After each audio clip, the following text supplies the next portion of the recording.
dit, hein, Laurent Gbagbo, c'est de qui vous parlez même? C'est de qui vous parlez? C'est lui qui a dit, Front commun, bon, c'est gâté dans la rue, tout le monde. Il a dit, hein, le 16 août, vous avez oublié, à Yopougon. Il dit, on va marcher tous les jours. C'est pas ça qu'on est en train de faire. On va marcher tous les jours. On a fait communiquer pour dire que la marche, là, c'est tous les jours. Rien ne va être arrêté. C'est lui qui parle. Allez l'arrêter, frère. C'est pas vos conneries, là. Donc, ils vont aller, ils vont faire blocus. Et puis, le président Laurent Gbagbo, Jean, il va trop rappeler, il va pisser en bas de lui. Quelqu'un qui est dans une maison, lance bombe. Et puis, il n'abandonne pas, il ne signe pas sa reddition pour dire, bon, écoutez, c'est bon, ça n'est de trop. Quoi, bombe sur ma tête? Laurent Gbagbo, le président Laurent Gbagbo est trop intelligent. Il est trop courageux. Il est trop courageux pour qu'on envoie toute l'armée de Côte d'Ivoire même devant sa maison. Il va sortir. Et puis ce que vous voulez lui faire là, vous allez lui faire. Vous savez très bien. Ils ont fini la réunion. Ils sont sortis. Parce que là où vous étiez là, vous avez fermé l'entrée, en fait, de là où se trouve, comment on appelle ça, comment on appelle ça, de là où se trouve le siège du parti. Voilà. Vous avez fermé là, vous avez mis il y a au moins 15 véhicules et tout ça, les blindés, tout ce que vous voulez. Hein. Quand ils ont fini là, vous les avez vus, non? Sérénité, ils sont sortis. Attrapés. Attrapés. C'est là. Draman doit montrer que c'est un garçon. Les Apollo qui gueulent là. C'est là il doit montrer que c'est un homme. Au lieu d'attraper les enfants de 14 ans, 17 ans là, au lieu d'attraper les vieillards de 70 ans là, au lieu d'attraper les mamans là, pour les bastonner, au lieu d'aller tuer les nouveaux-nés là, au lieu d'aller jeter les gaz lacrymogènes en plein funérailles là, au lieu d'aller casser la porte des pauvres citoyens, au lieu d'arrêter les bacs à faire descendre les gens qui vont vaquer à l'occupation là. Allez l'arrêter, lui. C'est lui qui coordonne. C'est lui le coordonnateur de tout le mouvement. Allez-y. Ou bien, vous ne voulez pas. Bon, pour les intérêts, vous êtes dedans là. Ça va prendre fait dans quelques jours. Et ça, on vous l'a dit. Voilà, on vous l'a dit. Parce que les choses sont en train de se mettre en place. Le guide va parler dans quelques jours. Il a fini de prendre le pouls de la situation. Il a fini de maîtriser tout le mouvement. Maintenant, il va s'adresser aux Ivoiriens. Maintenant, celui qui dit, les gueulas là, les Apollo qui gueulent là, ils n'ont qu'à aller l'arrêter. Toi, Apollo là, il y a un conseil, il te dit, ta fin là, c'est à la CPI. Apollo, ta fin, c'est à la CPI. Attends, où il a trouvé sa sale photo là? Ta fin, c'est à la CPI. Je vais jouer ta vidéo. Il y a une série d'éléments à présenter. Voilà. Allez-y arrêter Laurent Gbagbo si vous êtes trop fâché. Vous êtes des comédiens. Vous êtes en train de faire campagne. Il y a un autre, on appelle photocopie, un autre gueulac, c'est juste les dangereux. Depuis qu'eux, ils ont le pouvoir subitement, eux, ils sont devenus courageux. Quand vous avez fait votre rébellion là, on vous a pas vu, hein. Quand vous avez fait la rébellion là, vous étiez où? Bizarrement, comme vous êtes au pouvoir, c'est là que vous êtes venu courageux. Et non à les gérer. Il m'a adressé au petit frère de Ouattara. Il m'a adressé à lui tout à l'heure. Ben, il a parlé. On vous dit votre vrai nom. Donc, il a joué la vidéo de. Comment il s'appelle? Apollo. Voilà, il a joué la vidéo de Apollo. Et puis. Quelqu'un va se cacher lui-même. Et puis il dit.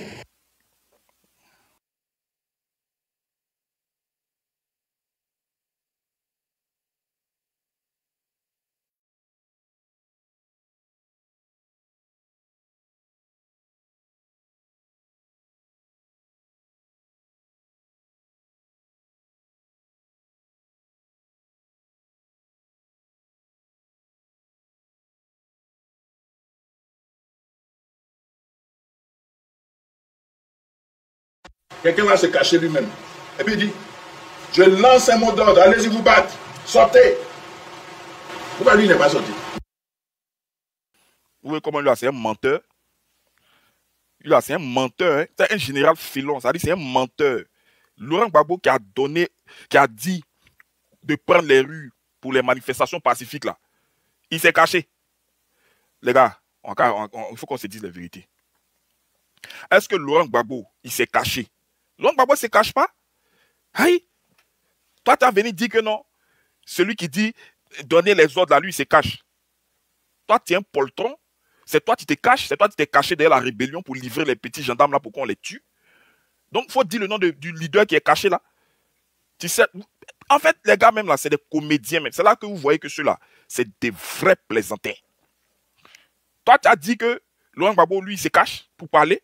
Laurent Gbagbo, c'est le seul leader ici qui dit à Ouattara, tu es un valet de la France, tu es un boy de Macron, tu es une guignole, tu es une marionnette. Toi là, si ce n'est pas la France qui parle, tu ne peux rien décider. Et on va prouver aujourd'hui. Est-ce que quand il dit ça là, il y a mouche qui vole? Quand il dit à Ouattara pour dire oui au 4e mandat, tu es obligé d'aller en France. Tu sais pourquoi tu es allé là-bas? Tu es un plaisantin, tu es un guignol. Tu es que toi, Ouattara, tu es un valet, tu es comment on appelle ça? Comment on appelle ça même? Tu es papier qu'on prend pour essuyer le derrière là. Tu es ça de la France. Est-ce que quand il dit ça là, il se cache? Hein, Abalo? Donc, c'est toi comme ça, tu avais dit que Laurent Gbagbo se cache? On continue.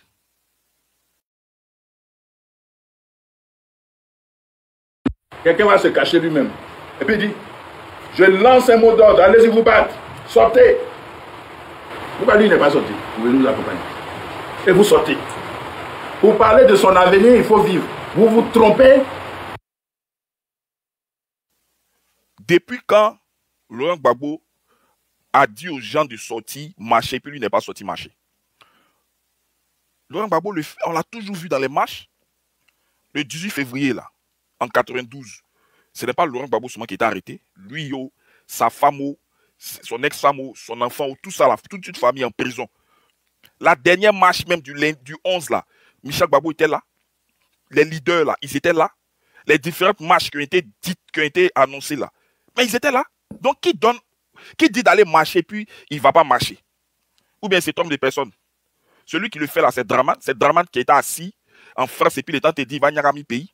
C'est Draman qui est en France et puis il dit, lui, il va mélanger le pouvoir des gens. C'est Draman qui est assis peureux, qui est assis à 6000 km et puis qui lance des menaces. Donc, il faut bien choisir tes clients, frère. Ou bien l'enquête Draman te donne là, ça enrhumé ton cerveau. Hein? Abalo, ça enrhumé ton cerveau. Toi, tu es un général. Un général, là, ça veut dire, c'est quelqu'un qui a une haute fonction dans l'armée. Mais l'armée joue un rôle régalien républicain. L'armée ne se mêle pas des questions de politique. Toi, tu es devenu répondeur de RDR. Laurent Gbagbo, c'est un politicien. Donc, il peut se prononcer sur la vie politique en Côte d'Ivoire en fonction des événements qui ont lieu. Il peut donner son avis parce que c'est un politicien et c'est ce à quoi il est appelé à faire. Et c'est ce qu'il fait. S'il y a quelqu'un qui doit répondre à Laurent Gbagbo là, mais il y a le RDR qui est là, il y a le RHDP qui est là, parce qu'ils sont sur le même terrain politique. L'armée a ce devoir-là de garder les institutions de la République. L'armée n'a pas ce devoir de prendre la défense d'un régime. Ce n'est pas ça le devoir de l'armée. L'armée n'a pas à se mêler des questions de politique.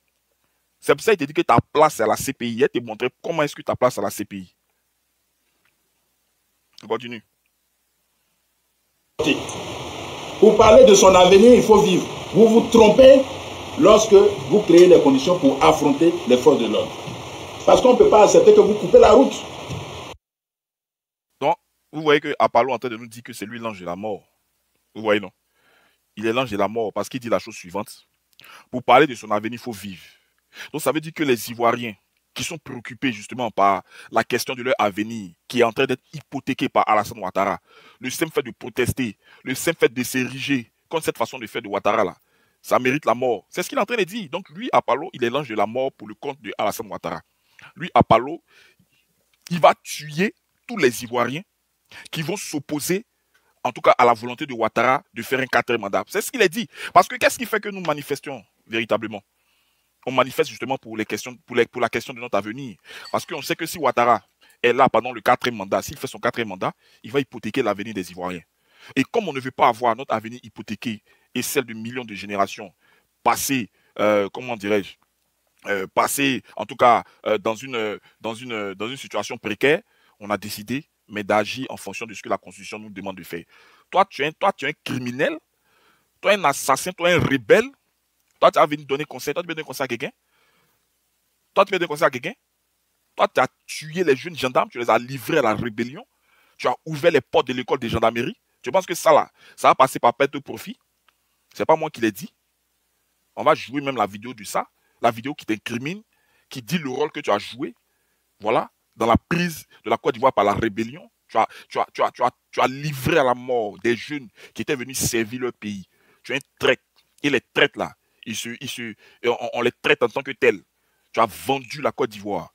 Et là, tu as vendu la Côte d'Ivoire, tu n'as pas joué ton rôle. Ton rôle était de travailler à ce que ces jeunes gens-là soient formés. Voilà. Ils ont eu confiance en toi. Ils t'ont remis pratiquement leur vie. En allant au camp de Torogui, là, ils ne sont pas allés là-bas pour perdre la vie. Ils sont allés là-bas pour se faire former, pour venir sauver ou défendre les institutions du pays justement qui les engage. Voilà. Et ces jeunes-là, c'était des jeunes qui avaient un avenir, qui avaient de la famille. À cause de ton ventre, à cause de ton ventre, à cause de ta petite minable personne, tu n'as pas hésité à les livrer. Tu n'as pas hésité à ouvrir l'école de la gendarmerie pour que ces jeunes-là passent des vies à trépas, pour qu'on les tue. Donc toi, comme ça, là, tu ne peux pas venir parler pour donner conseil à un politicien. Ce n'est même pas de ton ressort. Mais en le faisant, tu justifies le plan commun. Voilà. Ça veut dire qu'il y a un plan commun qui est mis en place pour empêcher tous ceux qui vont s'opposer à Ouattara de faire un quatrième mandat. C'est ce que tu es en train de dire, frère. Quand Laurent Gbagbo était là, c'était la même question du plan commun. Ça veut dire quoi? Ça veut dire que les dirigeants du pouvoir, en collusion avec les responsables de l'armée, vont protéger le pouvoir de Laurent Gbagbo. Donc tous ceux qui vont s'y opposer là vont être tués. Et c'est ce que tu es en train de dire. Parce que tu te fais passer pour l'ange de la mort. Tu dis que tous ceux qui vont se préoccuper de leur avenir vont trouver la mort. On va t'écouter. On est obligé d'utiliser la manière moyenne. Ce n'est pas encore la manière. Créer les conditions pour affronter. De son avenir, il faut vivre. Vous venez nous accompagner. Et vous sortez. Pour parler de son avenir, il faut vivre. Vous vous trompez lorsque vous créez les conditions pour affronter les forces de l'ordre. Parce qu'on ne peut pas accepter que vous coupez la route. Ah bon? Donc, quand on décide de manifester pacifiquement, là, ça veut dire que c'est les forces de l'ordre, on s'en va affronter. Donc, exercer un droit constitutionnel, là, c'est s'opposer à la République. Non, en fait, celui qui est en porte-à-faux avec la loi, là, ce ne sont pas les Ivoiriens qui manifestent, mais c'est bel et bien toi. Toi, le criminel, toi, l'assassin qu'on va emmener à la CPI. À la CPI, là, tu vas justifier pourquoi tu dis que les manifestants vont venir trouver les forces de l'ordre dans la rue. Tu as dit pourquoi est-ce que, quand il s'agit de la question de leur avenir, là, c'est la mort qu'ils vont trouver. Donc, toi, CPI est clair. Tu as vu les vidéos, les OTP, là, qui ont défilé là-bas pour accuser le président Laurent Gbagbo? Tu as vu? Tu as vu tous les vidéos à charge contre lui? Merci de nous offrir cette vidéo-là. Toi, mais il n'y a pas trop de sur toi. Tu n'es même pas l'objet de mon panel d'humain. Je vais en parler quand même. Continue. On est obligé d'utiliser la manière moyenne. Ce n'est pas encore la manière forte. Face aux chefs et aux jeunes, l'officier général, à la tête de la maréchaussée ivoirienne, joue le bâton et la carotte, invitant à se détourner des pyromanes hors des frontières nationales qui nourrissent le dessein de voir le pays basculer dans la violence. Quelqu'un va se cacher lui-même. Et puis donc, voici un bouvier, voilà, qui décide de menacer les Ivoiriens. Et je vais vous dire pourquoi. Parce qu'il faut qu'on sache pourquoi. Pourquoi il le fait. Vous savez, comme j'étais en train de le dire, il ne faut pas que la répression, il ne faut pas que les marches là, il ne fallait pas que ça ait lieu en fait. Donc, après avoir fait sortir le chien de garde, que vous connaissez bien, le procureur de la République, pour venir menacer les marcheurs que nous sommes, ils ont pensé que ces menaces-là allaient prospérer. C'est-à-dire, ils ont pensé que en le faisant, les Ivoiriens allaient avoir peur parce que le procureur est sorti pour dire clairement que lui, le procureur est sorti pour dire que tous ceux qui vont manifester, mais ils seront arrêtés, manu militari. Tous ceux qui vont s'hasarder à faire des commentaires bizarres, ils vont être inquiétés. Donc, on fait monter la répression d'un camp et on dit aux Ivoiriens que désormais, si les gens vous appellent à descendre dans les rues, mais sachez que vous êtes des hommes foutus. Vous êtes des hommes faits. Un instant. Hein.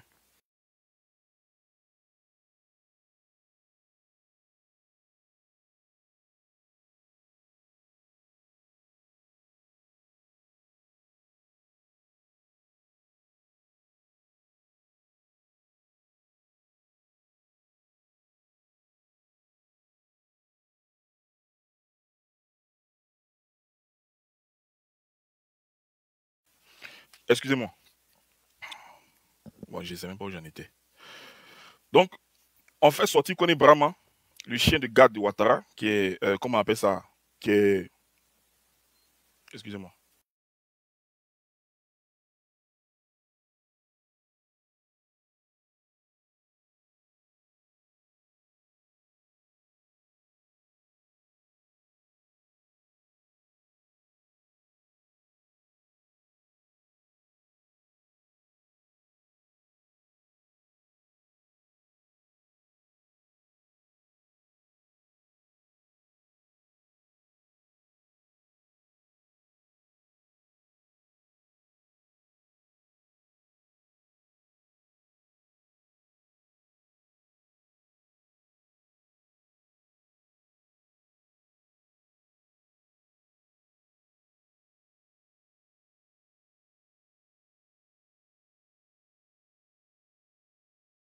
Excusez, c'est les aléas du direct. Donc, on fait sortir Kone Brahma, et puis lui, il va commencer à menacer. Parce que, comme je l'ai dit, il ne faut plus qu'il y ait de marche en Côte d'Ivoire. Ça, on a longtemps expliqué ça et tout ça. Donc, on fait sortir le procureur, qui lui aussi est dans le plan commun. Qui lui aussi, il est dans il est dans comment je peux nommer ça même? Il est dans ce plan-là qui vise à permettre à Ouattara de faire 4 mandats. Donc, vous avez vu, quand il sort, on lui offre les plateaux de télé et tout ça, et puis il menace ouvertement. Voilà, il ne se gêne même pas. Ce ne sont pas des menaces voilées. Ce sont des menaces où il dit clairement que les Ivoiriens, désormais, vous sortez, vous arrêtez, vous fous en tôle.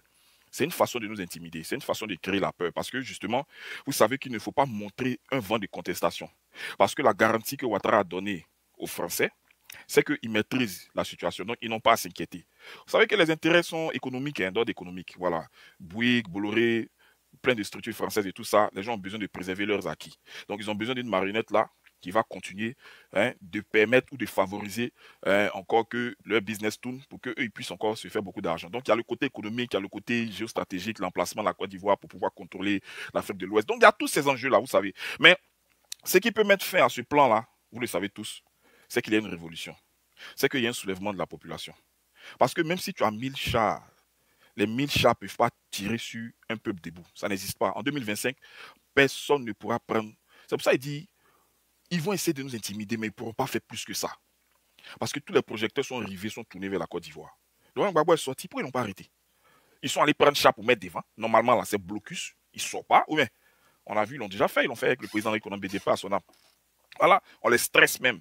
Ils l'ont déjà fait pendant la crise de 2011, là, quand les dirigeants du pouvoir de Laurent Gbagbo sont allés se mettre à la pergola, là. Ils sont allés les arrêter là-bas. Là, tout le mouvement, tout le conseil politique, tout le présidium, là, ils étaient réunis en un lieu clos. Donc, si vous voulez mettre fin à tout ça, c'était l'occasion de révéler à Palo qui vocifère, qui gueule, là. Lui, là, la CPI est claire pour lui, hein, celui que vous voyez là.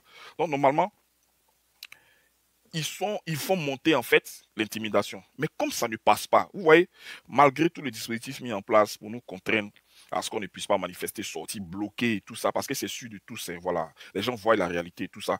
La révolution là, ce n'est pas une course de vitesse, hein, c'est une course de fond. C'est-à-dire on est dedans, il faut avoir du souffle, il faut avoir beaucoup de souffle. Les différents régimes qui sont tombés, et autour de nous, et à Madagascar, et dans les pays que vous connaissez tout dernièrement qui ont connu ces révolutions-là. Mais vous voyez que ça ne s'est pas fait en un jour. Ça ne peut pas se faire en un jour. C'est dans la durée, c'est dans l'endurance, et c'est dans la résilience. Il faut avoir le cardio. Il ne faut même pas essayer. Ça dit que il faut créer cette situation d'instabilité-là sur un long terme. Donc ça va toucher toutes les couches sociales, ça va toucher tous les secteurs d'activité, et ça va enrhumer la bonne marche du pays. C'est ça en fait la révolution. Donc eux là, dans leur entendement, ils ne doivent même pas avoir ça. On ne doit même pas se lever un seul instant pour protester. Ce n'est même pas possible. Parce qu'il ne faut pas un début à ça. Vous savez que pour qu'un projet puisse naître là, il faut le commencer. Tu peux avoir 1000 projets. Hein. Tant que tu ne l'as pas débuté, tu ne peux pas savoir si ton projet va réussir ou pas. Donc le plus important, c'est peut-être de débuter le mouvement. C'était ça le plus important. C'est pour ça que nous, on a dit que la marche du 11, c'était la date la plus importante dans toute l'histoire de la Côte d'Ivoire. C'était la date fatidique. C'était la date qu'il ne fallait pas manquer. C'était le rendez-vous de quelque chose de grand. Et il fallait répondre présent. On a répondu présent et on est dedans. Donc pourquoi Apalo monte à la rescousse? Pourquoi c'est Apalo maintenant qui vient parler? Pourtant, on a fait sortir le juge Brahma. On a déjà montré des objets dissuasifs, bien évidemment, la logistique militaire et tout ça. Voilà, la capacité qu'ils ont dans le renseignement pour savoir qui fait quoi et tout ça. Ils ont arrêté des gens, on n'a pas fini, on arrête des enfants de 14 ans, des gens qui sont dans l'état mécanisme, tout ça, on les arrête. Mais ça n'a pas suffi à freiner l'ardeur des Ivoiriens. Ça n'a pas suffi à freiner. Il dit quoi? C'est ta mère qui a déjà, ta mère imbécile. Vous pensez qu'on est très amusé, vous? Idiot, va. Désolé, si je dis un peu des mots gros, je suis très en colère. Donc désolé, je vais essayer de faire l'effort de ne pas me laisser aller. Donc, ils voient que tout ce qu'ils ont sorti, je ne sais pas s'il y a des modos, mais modos là, réagissez si vous êtes là. Donc tout ce qu'ils ont sorti comme armada, comme point de dissuasion pour nous empêcher de pouvoir commencer la révolution là, tout a échoué. Maintenant, qu'est-ce qu'il faut faire?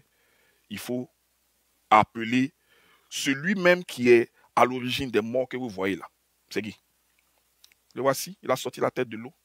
Mais il est très bête parce que c'est ce que je dis là. Ils sont dans une forme de plan commun. Vous savez qu'à la CPI, c'est le plan commun qu'il a fallu démontrer. Le plan commun consistait à prouver que Laurent Gbagbo voulait garder le pouvoir. C'est tout. Et dans ce plan commun-là, il fallait trouver les composantes, c'est-à-dire les rôles que chacun a eu à jouer, sous quoi? Sous la responsabilité et sous les ordres de Laurent Gbagbo. C'est tout ce qu'ils devaient démontrer. C'est tout. Mais ils n'ont pas pu démontrer le plan commun parce qu'un plan commun n'a jamais existé. Parce que Laurent Gbagbo n'était pas dans une posture de prédation. Il ne voulait pas garder le pouvoir. C'était pas ça qui était son objectif. Voilà. Il est allé aux élections, il a gagné. Le Conseil constitutionnel l'a proclamé vainqueur. Donc, il entendait exercer son pouvoir tranquillement. Donc, il n'était pas question, parce qu'il veut garder son pouvoir, d'instrumentaliser l'armée, d'instrumentaliser la justice, d'instrumentaliser la Cour constitutionnelle, d'instrumentaliser toutes les composantes de l'État pour tuer les Ivoiriens à l'effet de garder ce pouvoir-là. Donc, Laurent Gbagbo n'était pas dans cette disposition. C'est pour ça que les gens n'ont pas pu prouver qu'il y avait un plan commun. C'est pour ça, en fait. Mais regardez, quand Apalo sort pour dire clairement que les manifestants vont trouver la mort dans la rue, pour dire manifestement que ceux qui donnent les ordres de sortie, là, pourquoi eux-mêmes ne prennent pas le devant? Et que c'est aux Ivoiriens de réfléchir, parce que s'ils sortent dans les rues, eux, ils vont avoir des problèmes avec les forces de l'ordre. Et qu'est-ce qu'il dit d'autre? Il ne s'arrête pas là. Il dit clairement que, pour le moment, ils n'ont pas encore durci la façon de réprimer les manifestations. Il dit, on a mis ça au milieu. Vous voyez? Donc, quand il dit ça, c'est toujours dans la même ligne que connaît Brahma. C'est dans le but d'intimider. C'est une intimidation. Ce sont des menaces qui ne sont même pas voilées. Maintenant, qui le fait? C'est ça qui me gêne. Pourquoi lui, Apalo, le fait? Pourquoi, pour menacer les gens, il est obligé de s'adresser à un leader? Pourquoi il dit de Laurent Gbagbo qui se cache plutôt? Non, c'est la politique. Donc lui, il est en train de prouver à Apalo ici qu'ils sont dans un plan commun. Et lui, dans le dispositif de plan commun, il doit réprimer toute forme de manifestation qui vise à faire échouer le fait que Ouattara veut garder le pouvoir. Donc c'est eux qui sont dans un plan commun. C'est pour ça que je dis que lui, là, ces pays-là, c'est clair pour lui.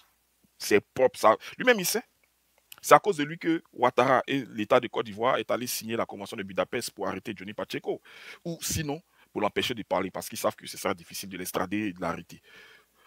On a pris le soin, comme je le disais, au risque de me répéter, de parcourir la convention de Budapest. Allez-y voir la convention de Budapest, mais c'est uniquement sur la cybercriminalité. On a lu tous les articles là. Il n'y a rien qui incrimine Johnny Pacheco. Voilà.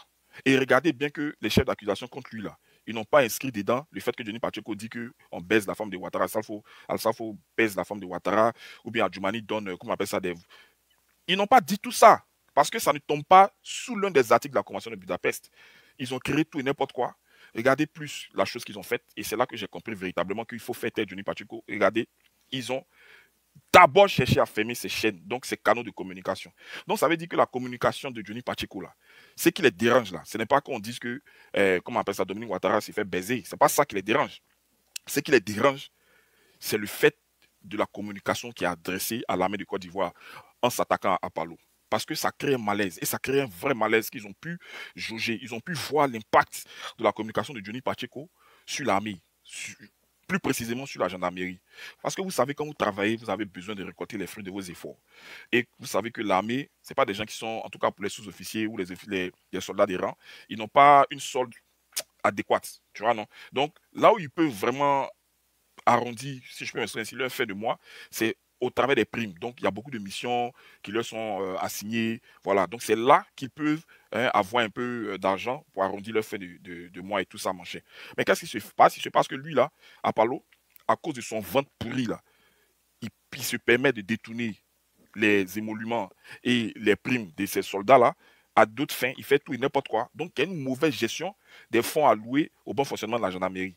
Et quand les gendarmes, si toi, tu sais que, normalement, on doit te donner 50 000, et puis on va te donner 5 000, mais seulement on ne te donne rien, ça va créer quoi chez toi? Ça va créer un vent de révolte. Ça va créer une certaine grogne. Ça va créer une certaine exaspération. Alors que dans l'armée, il ne faut pas qu'il y ait des grognes. Hein. Voilà. Donc, c'est la communication de Johnny Pacheco qui se faisait ressentir durement sur l'armée. Ils ont pu juger, ils ont pu sentir le pouls, ils ont pu sentir ce vent de grogne là au sein de la gendarmerie. Donc, il fallait coûte que coûte empêcher Johnny Pacheco de continuer à parler. Moi, c'est l'analyse simple que j'ai faite. Parce que lui arracher ses canaux de communication, c'est une façon de lui dire, ce que tu dis là, ça commence à nous gêner. On allait jusqu'à ratifier une convention des pays de l'Europe, jusqu'à la convention de Budapest et tout ça, qui normalement ne nous concerne ni de loin ni de près. Voilà. Donc, si on fait ça point sur l'individu, c'est parce que l'individu a un impact. Je ne suis pas en train de le défendre, je ne suis pas en train de prendre son parti, mais je suis en train de juger de la véracité de ses propos qui a emmené le pouvoir de Ouattara à réagir. Et le pouvoir de Ouattara a réagi de la façon la plus abrupte, de la façon la plus forte. Voilà, aller ratifier une convention, mobiliser les moyens de l'État à l'effet de faire taire un individu. Comprenez que c'est pas cet individu-là, mais ce qu'il fait est très, très, très, très nocif pour eux. Mais c'est à cause de celui qui est derrière moi, là. Voici quelqu'un, il ne se préoccupe pas du lendemain des Ivoiriens, il ne regarde que leur vente et leur libido. Ça dit que si ces deux aspects de leur vie là sont satisfaits, les autres là peuvent mourir, ils s'en foutent. Toi là, tu apportes quoi à la Côte d'Ivoire? Tu apportes quoi à la Côte d'Ivoire pour que tu puisses tuer les Ivoiriens dans la rue juste parce que ton ventre est plein? C'est pas possible. Tu ne peux pas descendre dans l'arène politique en tant que général de corps d'armée. Ça ne se voit nulle part. Tu ne peux pas le faire ouvertement. C'est pas possible. Même si on sait que tu es dedans, mais tu ne peux pas venir menacer ouvertement. Et quelle est la chaîne qui se fait le relais de ça? C'est NCI. NCI, c'est TCI. TCI qui était né au Golfe là. Ils ont juste enlevé le N là pour T. Donc c'est une chaîne de relais. C'est une chaîne propagandiste. C'est une chaîne qui est à la solde, et vous le savez très bien. Et ils vont faire passer des informations de plus en plus crues qui vont emmener les Ivoiriens. Ils vont jouer en fait un peu le rôle que jouaient les médias français. Voilà, donc le rôle de la désinformation. Utiliser la chaîne pour véhiculer des menaces pareilles. Parce que vous voyez, c'est NCI qui relaie ça, c'est eux qui ont fait le reportage. Et ils veulent nous intimider. Donc c'est lui à Palo qu'on envoie pour monter au relais, hein, de l'intimidation. Donc lui là, c'est ce que je voulais dire, comment on appelle ça? Sa CPI là, c'est clair. Il n'y a pas de problème à avoir là-dessus. Maintenant, qu'est-ce que je voulais dire d'autre? Je vais vous montrer aussi quelque chose. Voilà, quelque chose euh, où il y a eu le petit Je frère. lance un mot d'ordre, allez-y vous battre. Où il y a eu le petit frère de Alassane Ouattara qui s'est prononcé. Vous savez, les gens ont peur. Hein. Tu entends, il fait ta campagne. Il faut faire ta campagne. Il faut faire tes promesses de pont. Il faut faire tes promesses de route. Il faut faire tes promesses de goudron. S'il vous plaît, tapotez le live. Je n'ai pas pour habitude de faire les lives dans la journée, mais bon, une fois n'est pas coutume, on peut se donner. Tapoter le live. Envoie-moi quelques cadeaux. Depuis que je passe, ça fait 1 heure, j'ai à peine 10 000. C'est vraiment pas normal.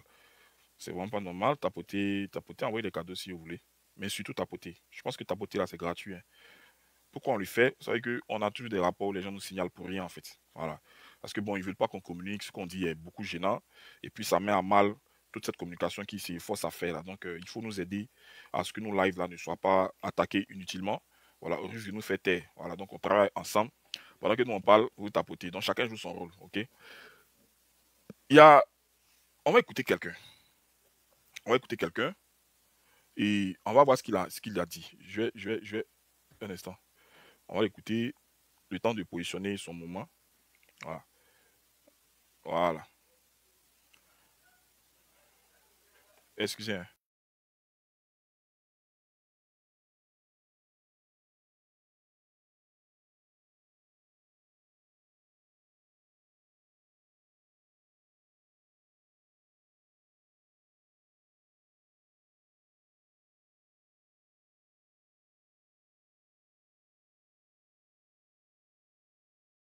Désolé. Merci pour ceux qui ont les cadeaux, pour ceux qui tapent de tout ça. Désolé, ce sont les aléas du direct. Donc, bon, vous voyez cet odieux personnage-là. Je vais parler de lui. Il s'est prononcé aujourd'hui à Tengré, là.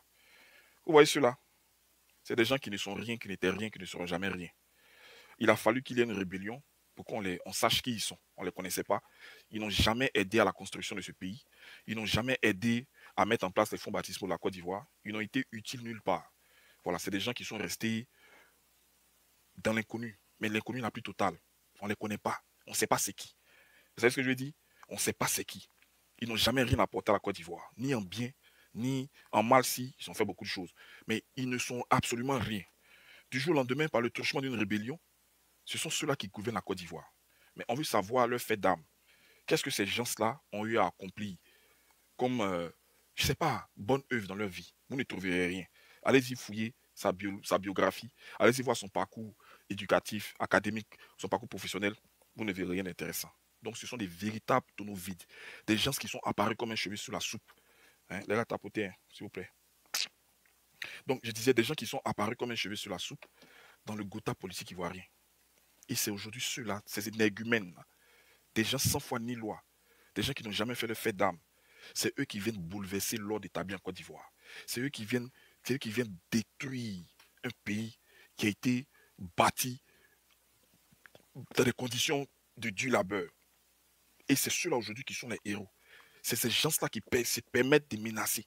C'est ces gens-là qui se croient, qui se voient comme des petits dieux. C'est ces gens-là qui se font aduler. Un gars comme ça, là, qu'est-ce qu'il apporte à la Côte d'Ivoire si ce n'est deuil, malheur, souffrance et peine?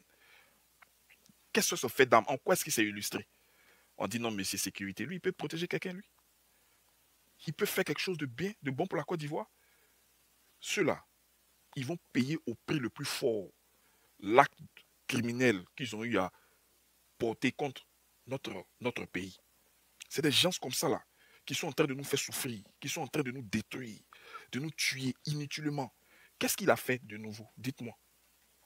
C'est à cause de cela qu'on a eu droit à une rébellion. Mais Modo, réagissez, hein, je ne veux pas voir un commentaire des moutons. Je ne suis pas vraiment dans une disposition même de rigoler. Je m'abstiens de dire des grossièretés même, sinon je suis très en colère. Donc, ces gens-là, ils font quoi? Que quelqu'un me réponde. Juste parce qu'il est le petit frère de l'assassin en chef. Donc, ils vont venir là, s'extasier, se pavaner, rouler sur l'or, utiliser l'argent du contribuable ivoirien à des fins, on ne sait même pas. Ils sont dans la mesquinerie et ils vont nous mettre en prison. C'est le patron des encagoulés qui est là. Ahmed Bakayoko en sait quelque chose. Ahmed Bakayoko, de là où il se trouve, il sait, lui là c'est qui. Gon Coulibaly, de là où il se trouve, voici des gens qui n'ont même pas l'âme d'humain. Ça dit que ceux-là, ils sont mi-homme, mi-démon. Parce que tu ne peux pas tuer un collaborateur juste parce que il a, je sais pas moi, il a un projet politique, il a aussi l'envie de s'affirmer politiquement, il a aussi l'envie de capitaliser sur ses années d'expérience en politique pour faire valoir ses compétences. Ça dit, il n'y a que pour eux que les choses doivent se faire. Quand vous voyez les partis cachés, on va parler de tout cela. Quand vous voyez les partis cachés, c'est gosier, ça planille, faire une génuflexion qui ne dit pas son nom, adorer publiquement un être humain comme eux, vous avez fini par comprendre qu'en fait, c'est la peur qui les tenaille. C'est parce qu'ils sont traumatisés par ces gens-là, ils sont traumatisés par Alassane Ouattara et son frère-là. Quand vous voyez nos intellectuels mais perdent la raison, quand vous les entendez s'exprimer, vous vous demandez, mais est-ce que c'est les mêmes personnes qu'on a connues? Des gens qui ont quand même des parcours académiques reluisants, qui ont des parcours professionnels mais envieux, qui ont des parcours professionnels inspirants. Mais quand vous les voyez parler, mais c'est comme s'ils parlaient d'un dieu. Je vais jouer la vidéo de Patrick Hachi ici, en train d'adorer Alassane Ouattara, en train de chanter la louange de Ouattara. Je ne sais pas si vous voyez ce que je suis en train de dire. Ils le font pourquoi? Parce qu'ils ont des comptes à rendre. Parce qu'en face d'eux, ils n'ont pas un président qui peut entendre la contradiction. Ils ont un président qui ne marche que par la violence, par la force. Et ils doivent produire des résultats. Donc, les résultats là, s'ils ne les produisent pas, ils savent plus ou moins ce qui les attend. Je ne sais pas si vous voyez. Donc, quand vous voyez les Patrick Hachi, les Amédée Kouakou, les Demba, en train de dire des choses même qui sortent de l'entendement, ils le font parce qu'ils sont ténaillés par la peur. Mais on s'en fout, c'est eux qui ont choisi leur camp. Ils le font parce que ceux-là les tiennent. Un photocopie comme ça, là, lui peut s'arrêter devant les Patrick Hachi. Non, il ne peut pas. Mais il le tient par les couilles. Vous voyez? Et c'est ces gens-là, des parfaits inconnus, qui sont en train de détruire, qui sont en train de gâter, qui sont en train de mélanger la Côte d'Ivoire. On va l'écouter, il s'est prononcé aujourd'hui. D'abord, la campagne, c'est quoi? La campagne, c'est le fait de vanter les mérites d'un candidat. Ok? Donc, si vous faites votre campagne, parce que vous êtes en campagne selon vous, parlez de ce que Ouattara fait pour les Ivoiriens, ou de ce qu'il veut faire, ou bien, je ne sais pas moi, mais vous faites campagne, mais vous êtes plus regardant sur ce que nous sommes en train de faire. Vous dites qu'on est minoritaire, qu'on ne vaut rien, qu'on ne peut rien apporter, qu'on est perdu, qu'on est ceci, qu'on est cela. Mais à chaque fois que vous parlez, vous avez toujours un mot pour les minoritaires, pour les insignifiants, pour les personnes, pour ces personnes-là qui ne représentent rien. Moi, je ne comprends pas. Bon, on va l'écouter. On va l'écouter. On va l'écouter. Je vais fermer mon micro. Qu'est-ce que ça veut dire? Vous savez ce que ça veut dire quatrième mandat? Quatrième mandat, c'est leur incompétence. Disons-nous les choses comme elles sont. Si les Ivoiriens sollicitent encore Alassane Ouattara, ils savent ce qu'Alassane Ouattara peut leur apporter. Et vous avez une minorité qui s'agite depuis quelques jours. On va les gérer. Laissez-nous les gérer. Il faut qu'on arrête de s'amuser dans ce pays. Ce pays revient de très loin. Nous avons connu des moments très difficiles. Nous avons tué nos rancœurs pour le bien de la Côte d'Ivoire. Mais de grâce, qu'on ne nous prenne pas pour des faibles. Nous ne sommes pas des faibles. Nous sommes soucieux du bien-être des Ivoiriens. C'est ce qui nous guide dans nos actions au quotidien. Il faut que les gens le sachent. Alors, chers parents de Tengrela, je suis venu pour vous dire que le président Alassane Ouattara compte sur vous. Il a toujours compté sur vous. Il continue de compter sur vous. C'est vous qui lui avez demandé d'aller à cette élection. Il n'en voulait plus. Moi, je sais de quoi je parle. Il a fallu que moi, je lui demande pardon. Je vais vous dire la vérité aujourd'hui. Je lui ai demandé pardon. Parce que quand je regarde la situation... Est-ce que vous écoutez cet énergumène-là? Est-ce que vous l'entendez parler? Est-ce que vous l'entendez parler? On va rester dans la forme. Vous avez vu son accent? Pour ceux qui l'entendent parler pour la première fois. Est-ce que vous avez vu son accent? Est-ce que nous là, c'est notre accent? Ouais. Vous voyez la manière dont moi je m'exprime là?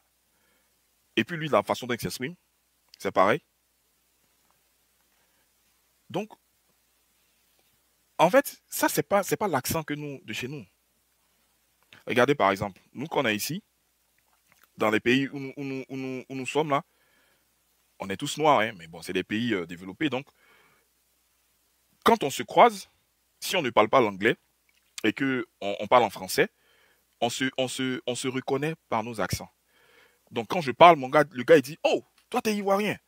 Quand lui, il parle, j'entends dire « Ouais, toi, t'es camerounais ». Donc, par l'accent, on peut définir l'appartenance ou la provenance ou l'origine de quelqu'un. Bon, il y a on peut mettre comment on appelle ça, quelques petits bémols, hein. On peut mettre quelques exceptions, parce que bon, ton papa peut travailler par exemple à l'extérieur, puis tu nais là-bas, bon, tu peux prendre l'accent. Mais ça, bon, c'est vraiment un cas sur 100 millions. Mais je veux dire, à partir de l'accent, on peut deviner l'origine de quelqu'un.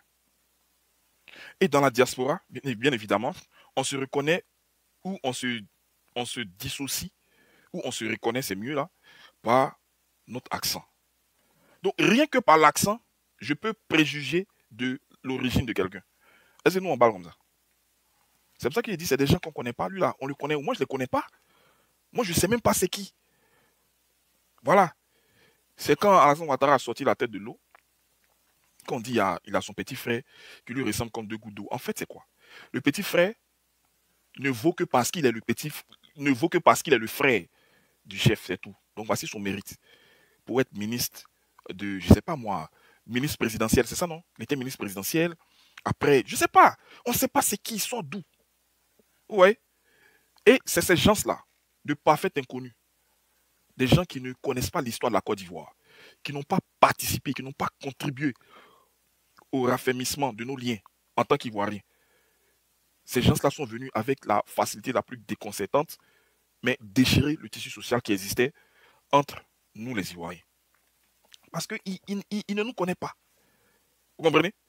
D'accord. Donc ça, c'était dans le fond. Donc dans le fond, déjà, on peut émettre des doutes raisonnables sur sa provenance. Lui, il n'est pas ivoirien. Voilà, il ne faut même pas qu'on se mente, il n'est pas ivoirien. Et d'ailleurs, je tiens à dire la chose suivante. Quand nous allons prendre le pouvoir, parce que nous allons prendre le pouvoir dans quelques jours, ceux-là, ils vont nous dire leurs vraies origines. Ils vont nous expliquer comment ils ont fait pour avoir la nationalité ivoirienne, comment ils se sont arrangés pour... Je ne sais pas, ils vont tout nous expliquer. Les passeports de 1832 qui ont été brandis pendant le forum de réconciliation nationale, là. Nous, on aimerait revoir ces passeports-là. On dit les passeports ont été versés au dossier, on n'a jamais vu. Moi, j'ai vu seulement que Draman a brandi le passeport du grand-père, en fait, du papa de sa maman, un passeport de 1800. Il ne sait pas si en 1800 il y avait un passeport, hein. Honnêtement, je ne sais pas. Mais ils vont nous ressortir tout ça. Parce qu'il faut qu'on sache d'où les gens sont quittés pour venir nous faire ce qu'ils sont en train de nous faire là. On lance gaz lacrymogène, mais c'est sur les oies de ceux-là. Et il va affirmer, regardez, son propos n'est pas différent, ou son discours n'est pas différent de ce que disait Apollo. Hein. Vous allez voir, j'ai laissé jouer la vidéo en long, juste pour qu'on s'appesantit sur l'accent, son accent. Maintenant, on va aller dans le fond, les propos qu'il va tenir. Et puis, vous allez voir que son discours n'est pas loin de celui d'Apollo. Parce qu'ils ont un discours de menace à l'endroit des Ivoiriens. Parce que nous qui manifestons là, nous sommes des Ivoiriens. Je ne sais pas si vous comprenez. Donc, ils n'ont pas un discours d'ouverture. Ils ont un discours de menace, un discours de mort. Parce que Apollo dit, ceux qui se soucient de leur avenir vont rencontrer la mort. Et lui, il va rebondir dans le même sens qu'Apollo. Vous voyez que les éléments du plan commun sont en train de se mettre en place. Donc, eux là, il sera facile d'avoir les preuves pour les condamner à des centaines d'années à la CPI. Mais ils ne vont pas à la CPI directement, on va les chicoter ici d'abord. On va les chicoter, c'est-à-dire la chicote. De toute façon, ils nous chicotent dans les rues en ce moment. De toute façon, ils nous bastonnent. Ils ne s'arrêtent pas là. Ils utilisent des armes à feu. Vous avez vu le jeune qui est mort à Benoît là? Donc, tout le mal qu'ils sont, ils vont payer ça d'abord avant qu'on les envoie à la CPI. Voilà. On va l'écouter. Donc, on va aller dans le fond de ses propos. Et puis, on va analyser ça ensemble. Qu'est-ce que ça veut dire? Vous savez ce que ça veut dire quatrième mandat? Quatrième mandat, c'est leur incompétence. Disons-nous les choses comme elles sont. Si les Ivoiriens sollicitent encore Alassane Ouattara, ils savent ce qu'Alassane Ouattara peut leur apporter. Bon, il va nous donner la définition du quatrième mandat. Pourquoi il ne dit pas? Je vais vous donner la définition du deuxième mandat de la Troisième République. Pourquoi il ne dit pas ça? Ça ne vous a pas interpellé? Vous n'avez pas été interloqué par le fait que lui, il parle de quatrième mandat? Moi, ça m'a choqué tout de suite. D'entrée de jeu, quand il s'est prononcé là, ça a retenu mon attention. Normalement, eux autres ne doivent pas parler de quatrième mandat. Qui parle de quatrième mandat, c'est nous. Parce que si tu fais 1, 2, selon notre constitution, tu n'as plus le droit d'en faire un troisième. Ni un quatrième, ni ainsi de suite. Donc, normalement, moi, je m'attendais à ce que lui, il parle du deuxième mandat de la Troisième République. Mais il parle de quatrième mandat. Ça veut dire quoi? Ça veut dire qu'ils reconnaissent. Ça, c'est des propos qui condamnent. Hein? Ah oui, je vous le dis. Hein? C'est des propos qui condamnent. Il est en train de justifier, pas le deuxième mandat de la Troisième République, il est en train de justifier le quatrième mandat. Donc, il reconnaît que, de façon implicite, qu'ils sont bel et bien dans un quatrième mandat. Or, le quatrième mandat s'inscrit dans la droite ligne de la violation de la Constitution. Et c'est sur la base du quatrième mandat qu'il y a cette répression, il y a ces exactions, il y a ces meurtres, il y a ces enlèvements, il y a ces emprisonnements. Donc, tout repose en fait sur le quatrième mandat. Qu'ils ne reconnaissent pas, mais que finalement il vient justifier. Ça a chauffé, hein? Vous voyez comment, quand tu fais mauvaise chose là, tu t'oublies. On a écouté à Apollo, non? Et regardez ceux-là, ce qu'ils ont en train de faire. On va écouter encore.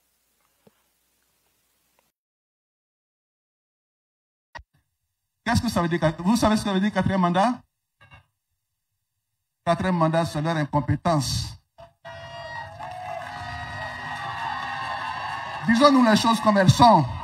Si les Ivoiriens sollicitent encore Alassane Ouattara, ils savent ce qu'Alassane Ouattara peut leur apporter.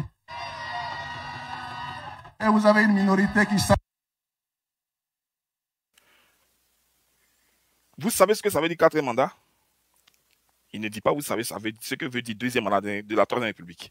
Maintenant, il justifie, il dit c'est à cause de leur incompétence que les Ivoiriens disent à Ouattara de faire un quatrième mandat. Mais c'est à cause de l'incompétence de qui finalement? Le pouvoir là, on ne l'a plus, ça fait 15 ans durant. Je ne sais pas si vous comprenez. Non, laissez son accent, on a parlé de ça. J'ai dit que par l'accent, on peut définir, on peut même voir où on peut trouver l'origine de quelqu'un. Voilà. Donc ça, c'était dans la forme. On a fini par parler de la forme, restons dans le fond.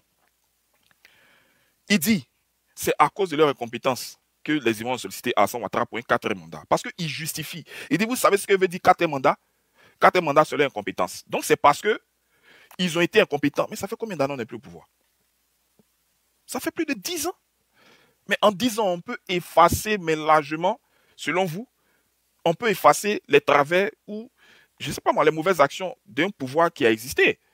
Mais ils vont venir remettre sur la table la mauvaise gestion d'un mandat d'il y a 15 ans derrière. Est-ce que ça c'est des politiciens, ça? Et voilà, regardez, c'est des gens comme ça qui nous gouvernent. Moi, j'ai honte. un tonneau vide. Lui, là, c'est une cervelle mais, qui est remplie d'ordures. Il vient justifier que son frère Antoine fait 4 mandats. Il pense qu'il a déjà fou, hein? Parce qu'il s'adresse à qui, en fait? Ceux qui crient wow, là, c'est qui? C'est une tonne d'analphabètes, c'est des bouviers. Donc, les gens, ils ne comprennent rien. Et lui, il pense qu'il est en train de déjà fou. Alors qu'il est en train de nous donner les éléments qui vont nous aider, lui, en fait, mais à l'inculper. Parce qu'il reconnaît qu'il y a un 4 mandat. Il reconnaît. Il même justifie ça. Vous voyez comment ils sont bêtes? Ils ne sont pas intelligents. Et quand vous avez des cancres qui vous dirigent là, c'est comme ça que le pays se gère. Dans tout et n'importe quoi. Vous comprenez? Voilà, on va écouter encore. Donc, il a fini de justifier le 4e mandat. Il ne va pas s'arrêter là. Hein. Tellement ils ne sont pas intelligents. Regardez.